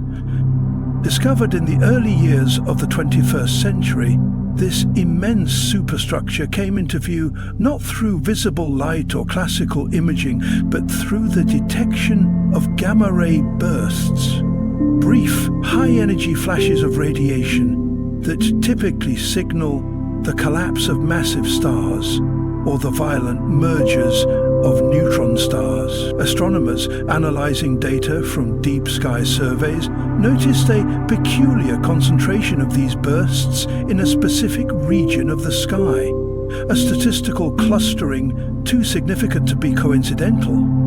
The distribution pointed to a massive assembly of galaxies and galaxy clusters stretching across a truly unimaginable expanse, billions of light-years in length. The Hercules Corona Borealis Great Wall spans a region of sky that connects the constellations of Hercules and Corona Borealis, hence its name. The dimensions of this structure are staggering, over 10 billion light-years across at its greatest extent. To put this in context, our entire Milky Way galaxy is roughly 100,000 light-years in diameter. The Great Wall dwarfs not only our galaxy, but entire supercluster of galaxies, swallowing them like islands in a galactic ocean. It is not a wall in the traditional sense, but rather a vast web of gravitationally associated matter. Galaxies, dark matter, intergalactic gas, all interconnected in a filamentary structure that traces the skeleton of the cosmos. This raises a profound problem. According to the cosmological principle, the foundational idea in modern astrophysics that the universe is homogeneous and isotropic at sufficiently large scales, structures larger than about 1 billion light-years should not exist. The Hercules Corona Borealis Great Wall breaks that rule. It defies the expected limits of cosmic structure formation, posing a direct challenge to prevailing models of the early universe and the evolution of large-scale structure. If such a massive complex exists, how did it form within the age of the universe, and what unknown mechanisms might have guided its growth? Some scientists suggest that the wall could be a projection effect, or perhaps several smaller structures merely aligned along our line of sight. But deeper studies, cross-examined across wavelengths and time, continue to strengthen the case for its authenticity. If confirmed, the Hercules Corona Borealis Great Wall forces us to reimagine how matter organizes itself on the grandest scales. It may imply that the early universe had greater density fluctuations than our current models account for, or that gravitational clustering is more efficient across cosmic timescales than previously thought. This structure is part of a broader cosmic web, a vast interconnected lattice of filaments, voids, and nodes that define the very texture of the universe. Galaxies are not sprinkled evenly across space. Instead, they are found in thread-like formations, with vast empty regions in between. These threads converge in knots, known as galaxy clusters, and the clusters themselves connect into larger assemblies called superclusters. The Great Wall may be the most extreme example of this arrangement, a kind of cosmic superhighway. where gravity has drawn together matter over distances that stagger the imagination. But the Great Wall is not just about scale. It also forces us to confront questions about the nature of the universe itself. If our cosmological assumptions are incorrect, what else might we be missing? Could there be even larger structures beyond our observational horizon? Or is the universe not as uniform as we once believed? The possibility that the cosmos harbors such immense, coherent formations adds fuel to discussions about anisotropies in the cosmic microwave background, alternative models of inflation, and even multiverse theories. Moreover, the Hercules Corona Borealis Great Wall reveals the extraordinary power of invisible forces in shaping the visible universe. Dark matter, unseen but gravitationally dominant, likely forms the backbone of this superstructure. Though we cannot see it directly, its influence is everywhere, guiding the motion of galaxies and sculpting the very architecture of space. In this way, the Great Wall becomes not only a structure of light and matter, but also a monument to the unseen, a cosmic fingerprint left by forces we still struggle to define. Even our ability to detect such a structure is a triumph of human ingenuity. The technology required to observe gamma-ray bursts across billions of light years, to map their distribution, and to infer the existence of such a structure is itself the result of generations of scientific progress. From orbiting observatories to global data-sharing networks, the discovery of the Great Wall is a testament to how far humanity has reached into the deep night of space. And yet, as vast as it is, the Hercules Corona Borealis Great Wall may not be the final frontier of cosmic structure. As our instruments improve and our theories evolve, we may discover other megastructures, richer webs, longer filaments, deeper voids, stretching across space like neural pathways in a cosmic mind. And that idea, strange and poetic as it sounds, leads us to our next domain of wonder. For if the large-scale structure of the universe resembles a neural network, if it operates like an interconnected web, then it invites an even more profound question. Could the universe itself be conscious? Or does it possess some deeper logic that echoes the patterns of thought, memory, and awareness? As we journey forward into Outline 13, we shall confront the enigmatic frontier of cosmic consciousness, where physics meets philosophy, and where science begins to question the nature of perception, sentience, and the very architecture of reality itself. Starburst galaxies, galaxies on fire. From the colossal stillness of the Hercules Corona Borealis Great Wall, where cosmic architecture unfolds on a scale that mocks our sense of proportion, we now plunge back into more intimate, but no less dramatic, arenas of galactic life. If the Great Wall revealed the structure of the universe in skeletal form, then starburst galaxies represent its beating heart. Galaxies in a phase of violent, feverish transformation, igniting stars at a rate so furious that their entire evolutionary trajectory is altered. These are galaxies on fire, not with literal flames, but with the incandescent heat of explosive creation. A starburst galaxy is a galaxy caught in the throes of intense star formation, producing new stars at rates that can be dozens or even hundreds of times higher than those of ordinary galaxies.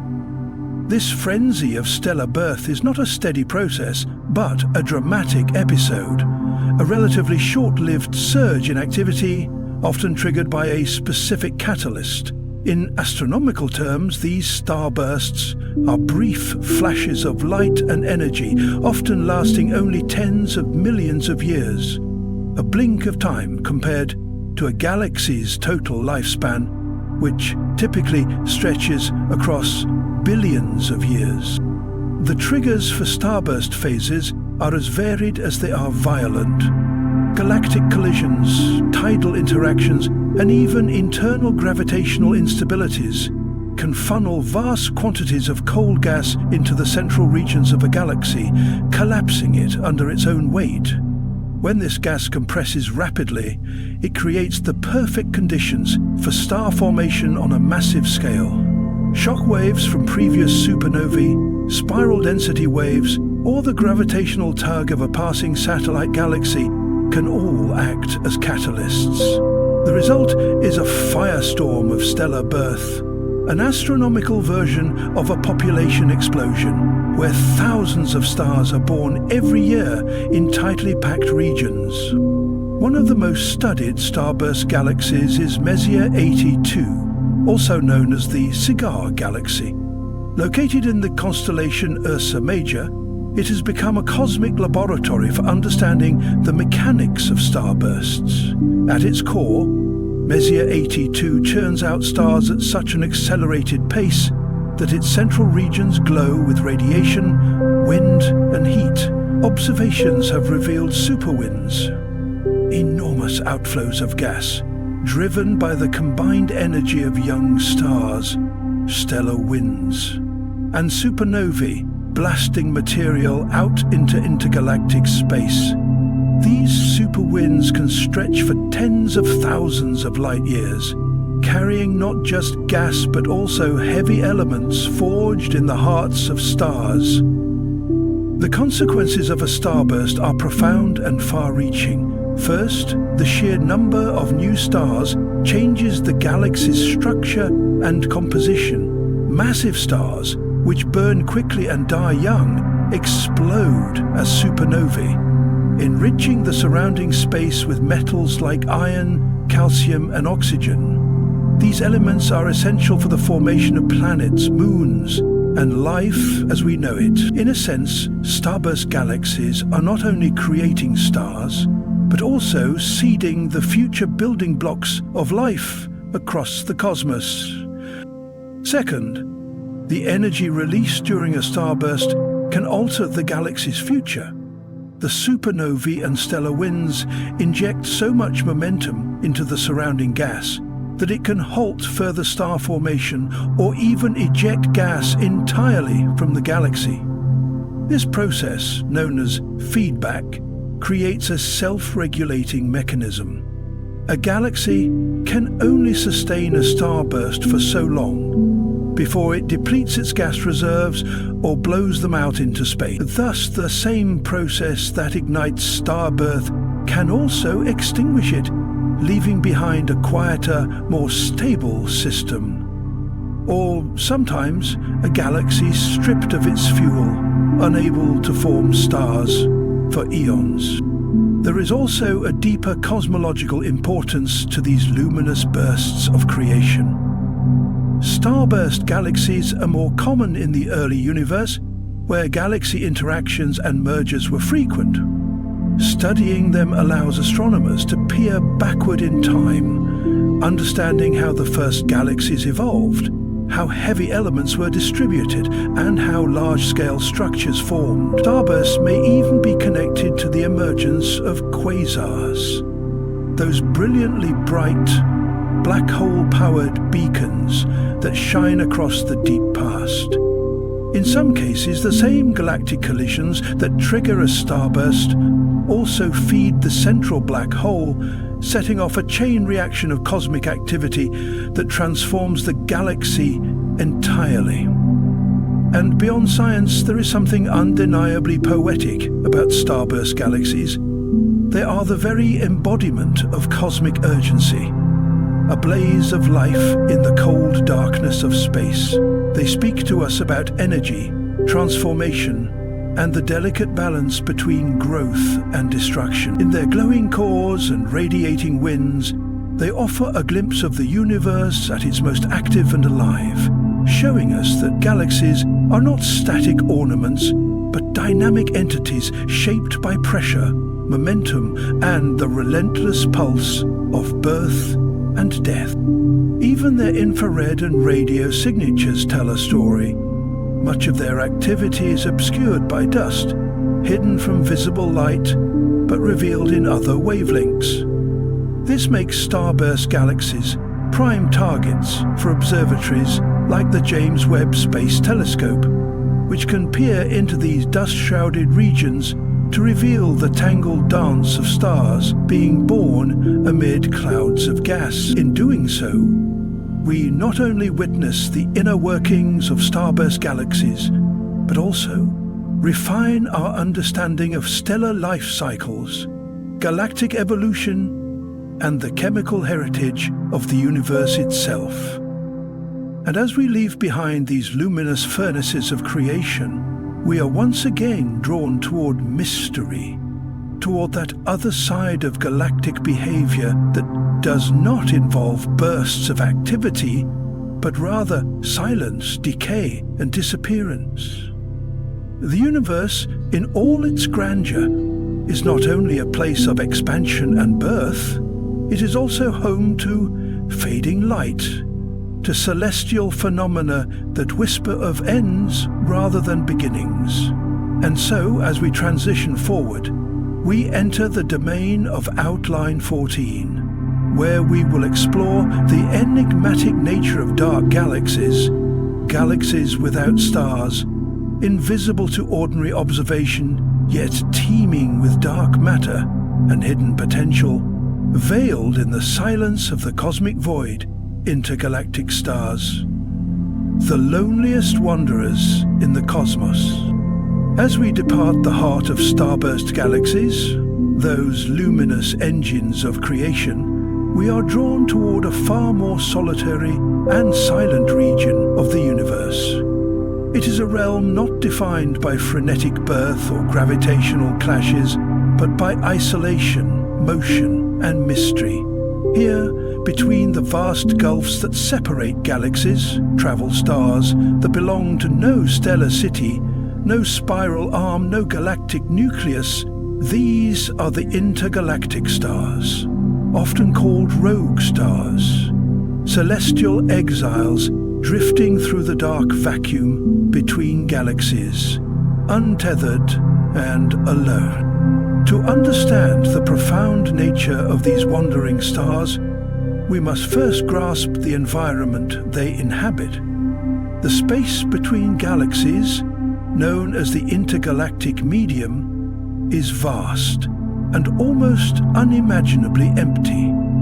In these regions, the density of matter is so low that even light takes millions of years to travel between recognizable landmarks. Yet, scattered across this cosmic void are stars that shine, burn, and age like their galactic cousins. But with one critical difference, they do so in isolation. The existence of intergalactic stars was first proposed as a theoretical consequence of galactic interactions. When two galaxies collide or pass closely by one another, the powerful gravitational forces involved can fling stars out of their home systems.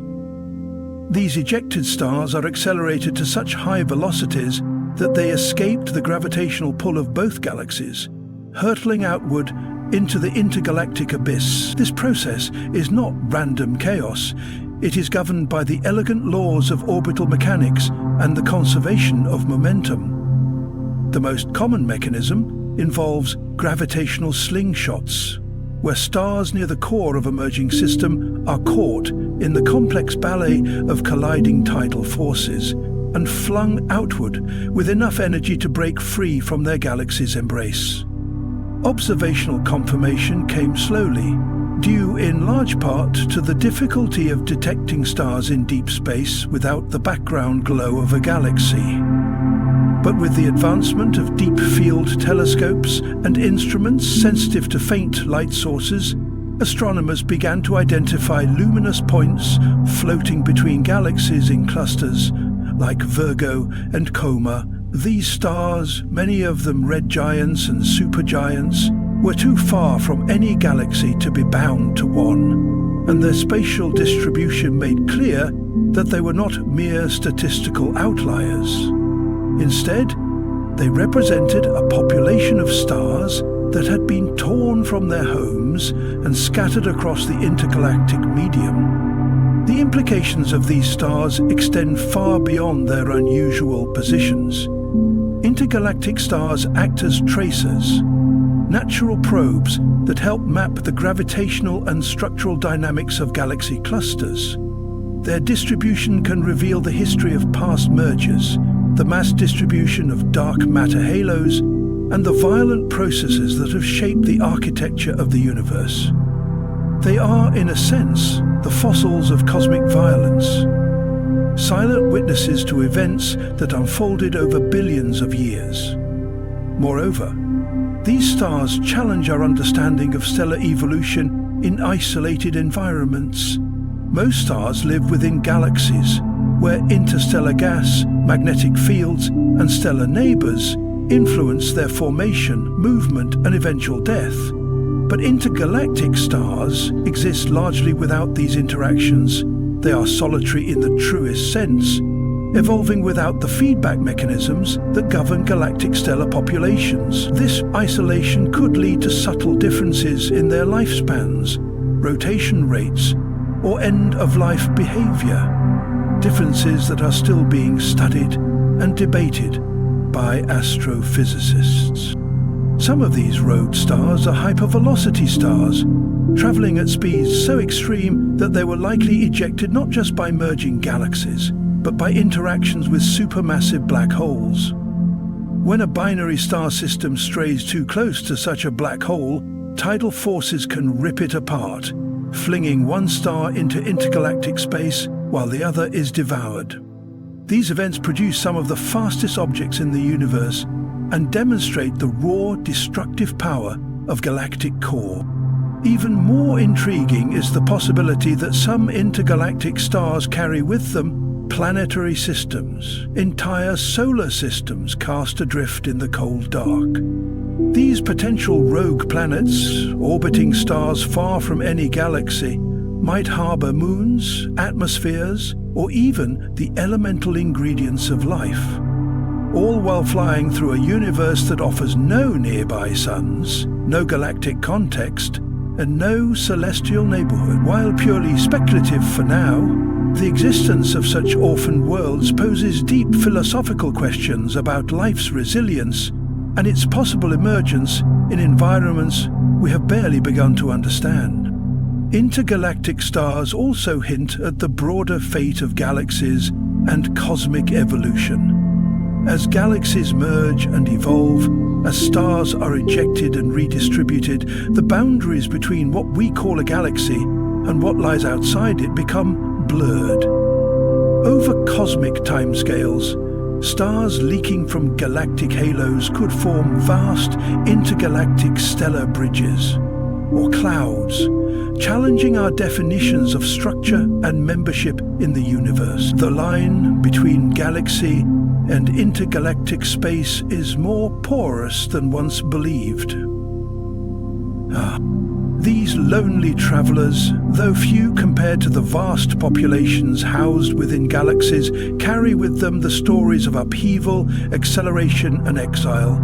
They shine against a backdrop of emptiness, reminding us that even in the most desolate reaches of space, stars still burn, life still pulses, and history continues to unfold. They offer us a unique lens, one not centered on belonging, but on freedom, motion, and the far-flung consequences of cosmic evolution. And just as these solitary stars illuminate the darkness between galaxies, they guide us toward another elusive phenomenon that inhabits the threshold of the observable and the theoretical. As we follow their trail further into the cosmos, we encounter not visible stars or known matter, but something far more mysterious and paradoxical: galactic systems that seem to contain no stars at all. In Outline 15, we delve into the strange, silent world of dark galaxies invisible structures of hydrogen and dark matter that defy direct observation, yet may hold the keys to understanding how galaxies form, how matter assembles, and how much of the universe remains unseen. Dark galaxies, the invisible engines of the cosmos, as the glowing exiles of space. The intergalactic stars drift through the cosmic void in solitude. They reveal the aftermath of galactic upheaval and the dynamic violence that can unbind a star from its origin. But now we turn toward a stranger silence, not the quiet of isolation, but the absence of light itself. We descend into the shadows of the universe, seeking entities so elusive they cannot be seen. Yet their gravitational fingerprints mark their presence. These are the dark galaxies, structures composed almost entirely of invisible matter and gas, nearly devoid of stars and nearly undetectable by conventional observation. They are the missing pieces in our cosmic puzzle, the phantom frameworks on which the luminous universe is built. The notion of a galaxy without stars seems almost contradictory. For centuries, our understanding of galaxies was built around their stellar components. Grand spirals of burning suns, ellipticals crowded with ancient stars, irregulars alive with star-forming clouds. Yet, as astronomical techniques improved and our surveys deepened, anomalies began to surface. Astronomers observed gravitational lensing where there should have been no visible mass. Hydrogen gas clouds swirled and rotated as though held together by unseen hands. These spectral structures hinted at massive collections of matter behaving like galaxies, but radiating little or no visible light. Thus emerged the theory of dark galaxies. Galaxies that possess the gravitational architecture of ordinary systems, but remain cloaked in obscurity.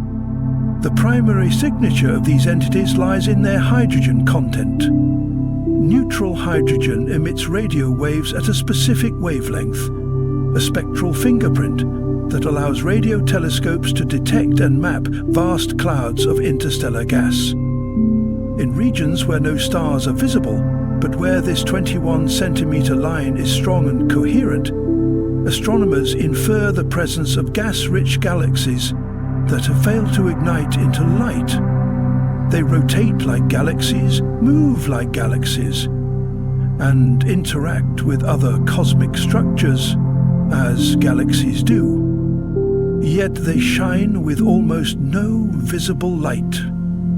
These are the dark galaxies, whispering their existence through the quiet hum of hydrogen. One of the most compelling candidates for a dark galaxy is Virgo He 21, a hydrogen-rich cloud located in the Virgo cluster. This object exhibits a strong rotational signature, implying a massive gravitational source. Yet deep optical surveys reveal no stars.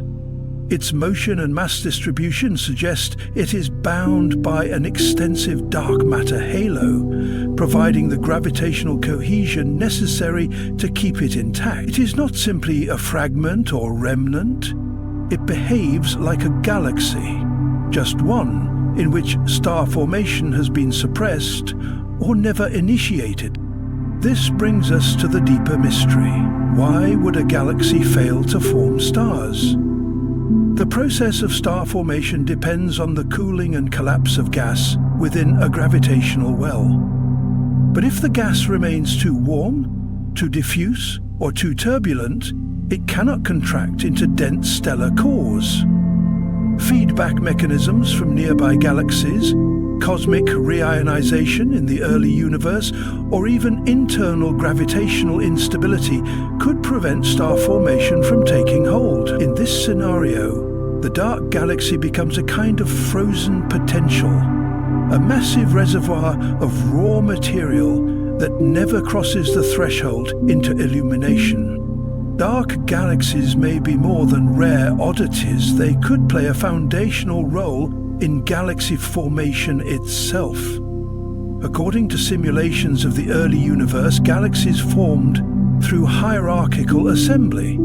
Smaller structures merged to form larger ones, building complexity over time. Many of the earliest building blocks may have been dark or nearly dark, aggregating gas and dark matter before conditions became right for star formation. In this sense, modern dark galaxies may be evolutionary holdouts, primordial remnants from an earlier cosmic era caught in suspended development.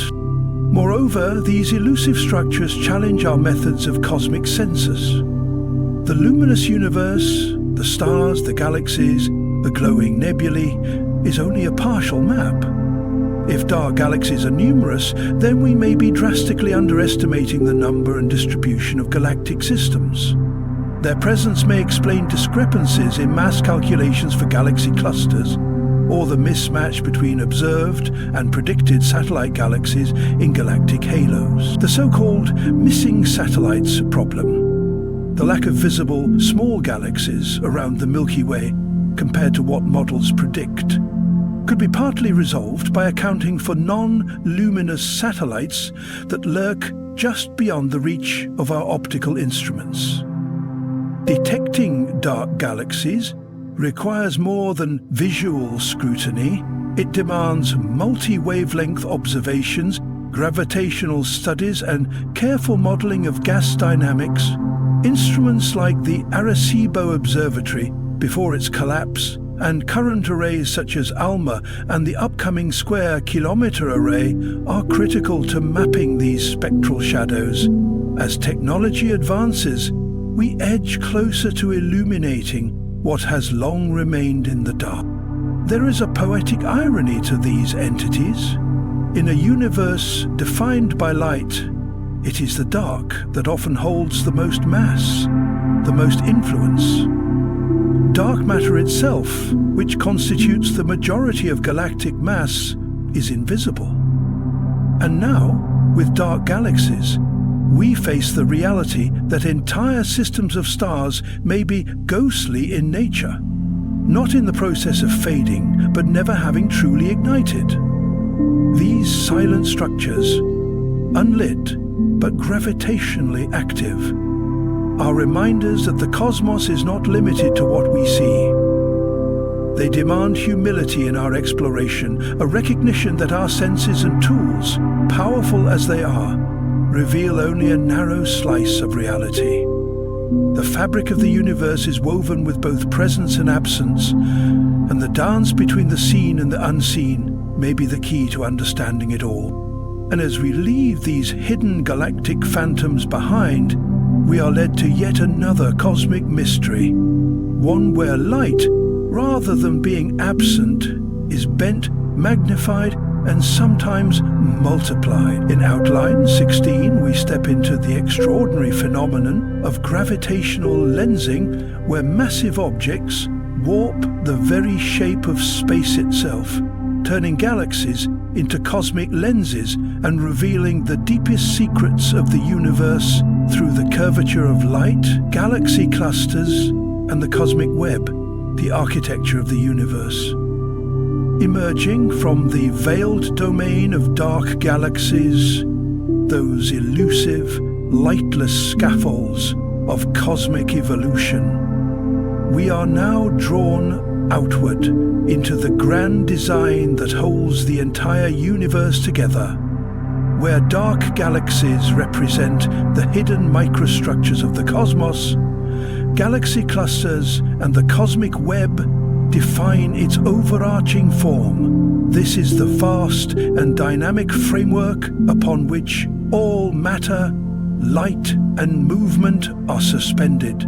It is a structure that does not merely house galaxies, it organizes them, sculpts their motion, and dictates the paths of energy and time itself. Galaxy clusters are the largest gravitationally bound systems in the universe. They are not mere groupings of a few galaxies drifting near one another, but enormous congregations. often comprising hundreds or even thousands of galaxies, locked in orbit around a common center of mass. Bound by gravity, these clusters are enveloped in colossal halos of dark matter, threaded with streams of hot ionized gas and permeated by magnetic fields and relic radiation. They are not tranquil places. Within them, galaxies crash, merge, and strip one another of gas.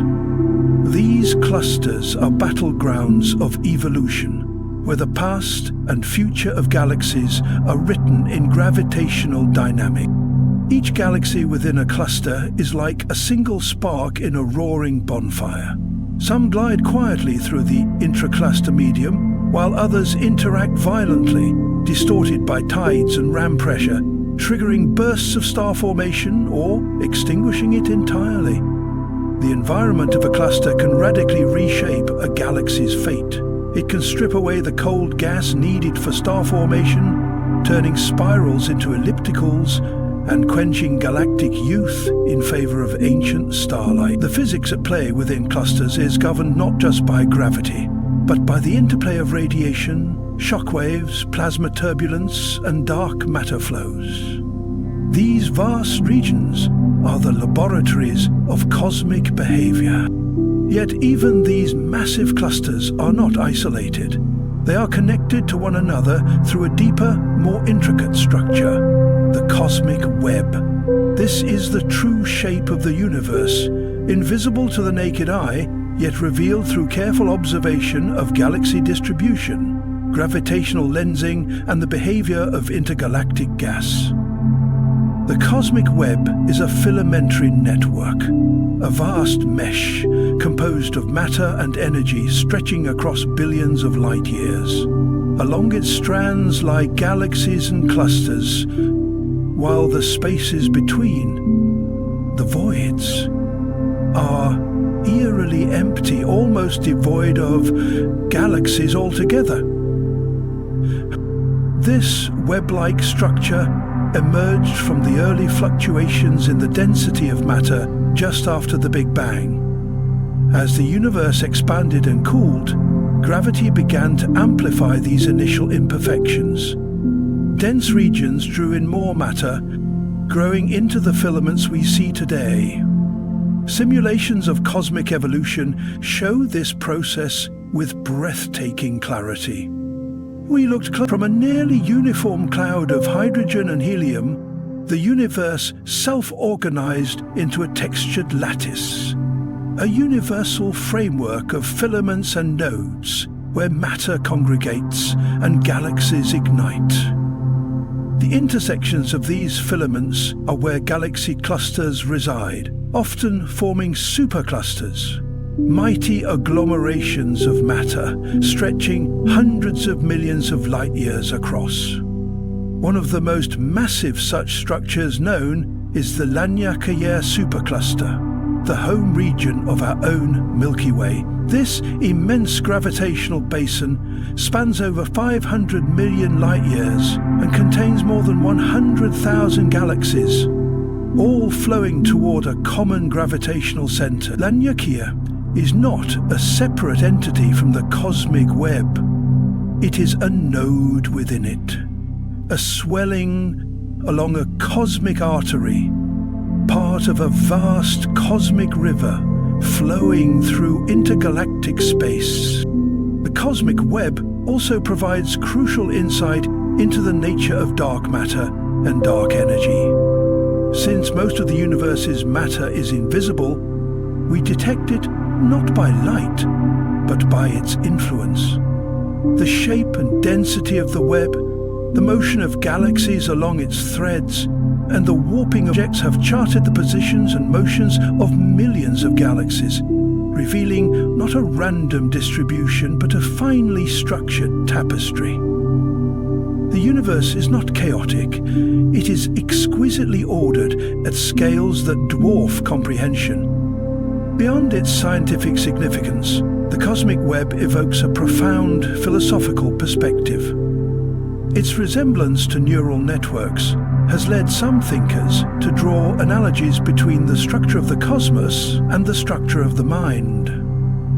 While this comparison is speculative and metaphorical, it forces us to ask, is the universe a machine, a living system, or something beyond all categories we understand? The web, with its connections, flows, and branching logic, appears not as a random scattering of matter, but as a deliberate unfolding, an expression of laws deeper than we yet know. And so, from the dark, starless realms of invisible galaxies to the glowing strands of the cosmic web, we come to see the universe as a layered creation, each level of structure building upon the last.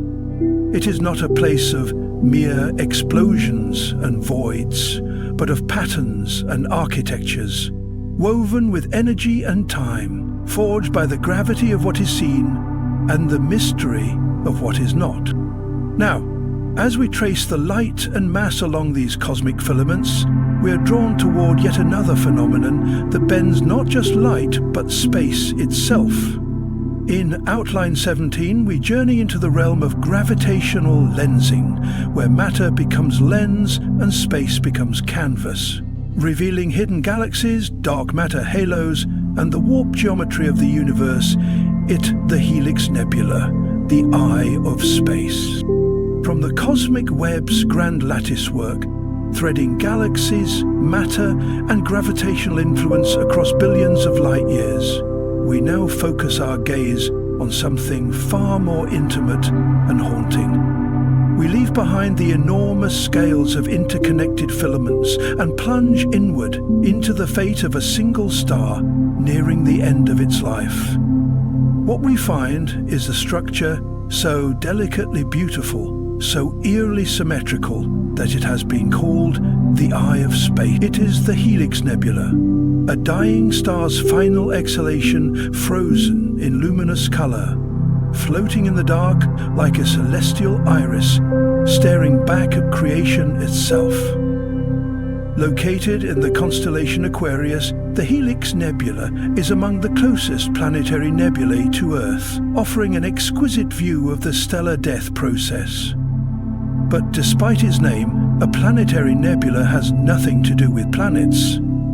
The term is a relic from early astronomers who, peering through primitive telescopes, saw round, disc-like shapes resembling distant planets. In truth, a planetary nebula represents one of the final stages in the evolution of a medium-sized star, like our own Sun, and the Helix is one of the most well-studied and vivid examples of this cosmic transformation. The story of the Helix Nebula begins with a star that spent billions of years quietly fusing hydrogen into helium, radiating warmth and anchoring a solar system. Over time, as the hydrogen in its core was exhausted, the star grew unstable. Its outer layers expanded, becoming a red giant, and eventually gravity could no longer hold the envelope of gases against the pressure of radiation and stellar winds. The star shed these layers into space, forming expanding shells of gas and dust. What remained at its core was a white dwarf, an Earth-sized, incredibly dense stellar ember emitting intense ultraviolet radiation. That radiation illuminates the surrounding gas, making the Helix Nebula visible.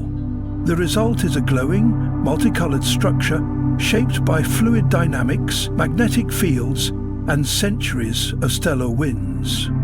The central region glows blue from ionized oxygen, while the outer edges burn red and orange from hydrogen and nitrogen. At the center of this stunning display, the white dwarf glimmers faintly, like the pupil of a ghostly eye.